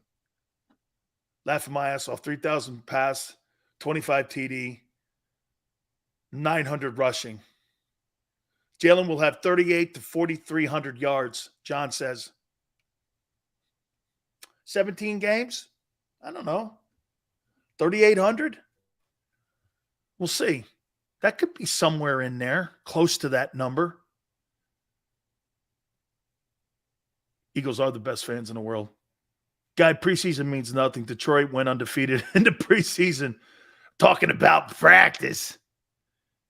Talking about practice again. Absolutely, Joseph. Hey, man. But, dude, don't let some media guy. And I know, you know what? And I know this. And it can't be BS like that. 12 of 15. 4 touchdowns. Throwing a Nerf ball around. I know you guys, man. You didn't bite on that. You couldn't have. It means nothing. I mean, like I said, to quote a legendary to quote a legendary Philadelphia sports icon in Allen Iverson, practice? That's what we're talking about? Practice? Right? Oh, and to Joseph, to end the show, I would love to say this to Joseph one more time. Joseph, the show sucks. But Jesus, man, you stayed again for the entire thing. I mean, dude. And by the way, there's a guy on my Twitter page ripping me, and I'm sorry, man. I don't know who he is. I have no idea who he is. Get Philadelphia out of your mouth, Sileo. I'm like, Joseph, come on, man. You stayed the whole time, dog. Compares a quarterback to a Hall of Fame quarterback to a second-year guy. All right, I got to go. Listen, Mike Missinelli tomorrow at 4:30 Eastern time. I'm sure we'll have a bunch of statistics off of tomorrow's helmets and shorts practice. Should be a great day tomorrow, too. We should probably be hoisting our second Lombardi for the second air practice tomorrow. I can't wait. Mike will be with us at 4:30. Till tomorrow, I'll see you on the flip side.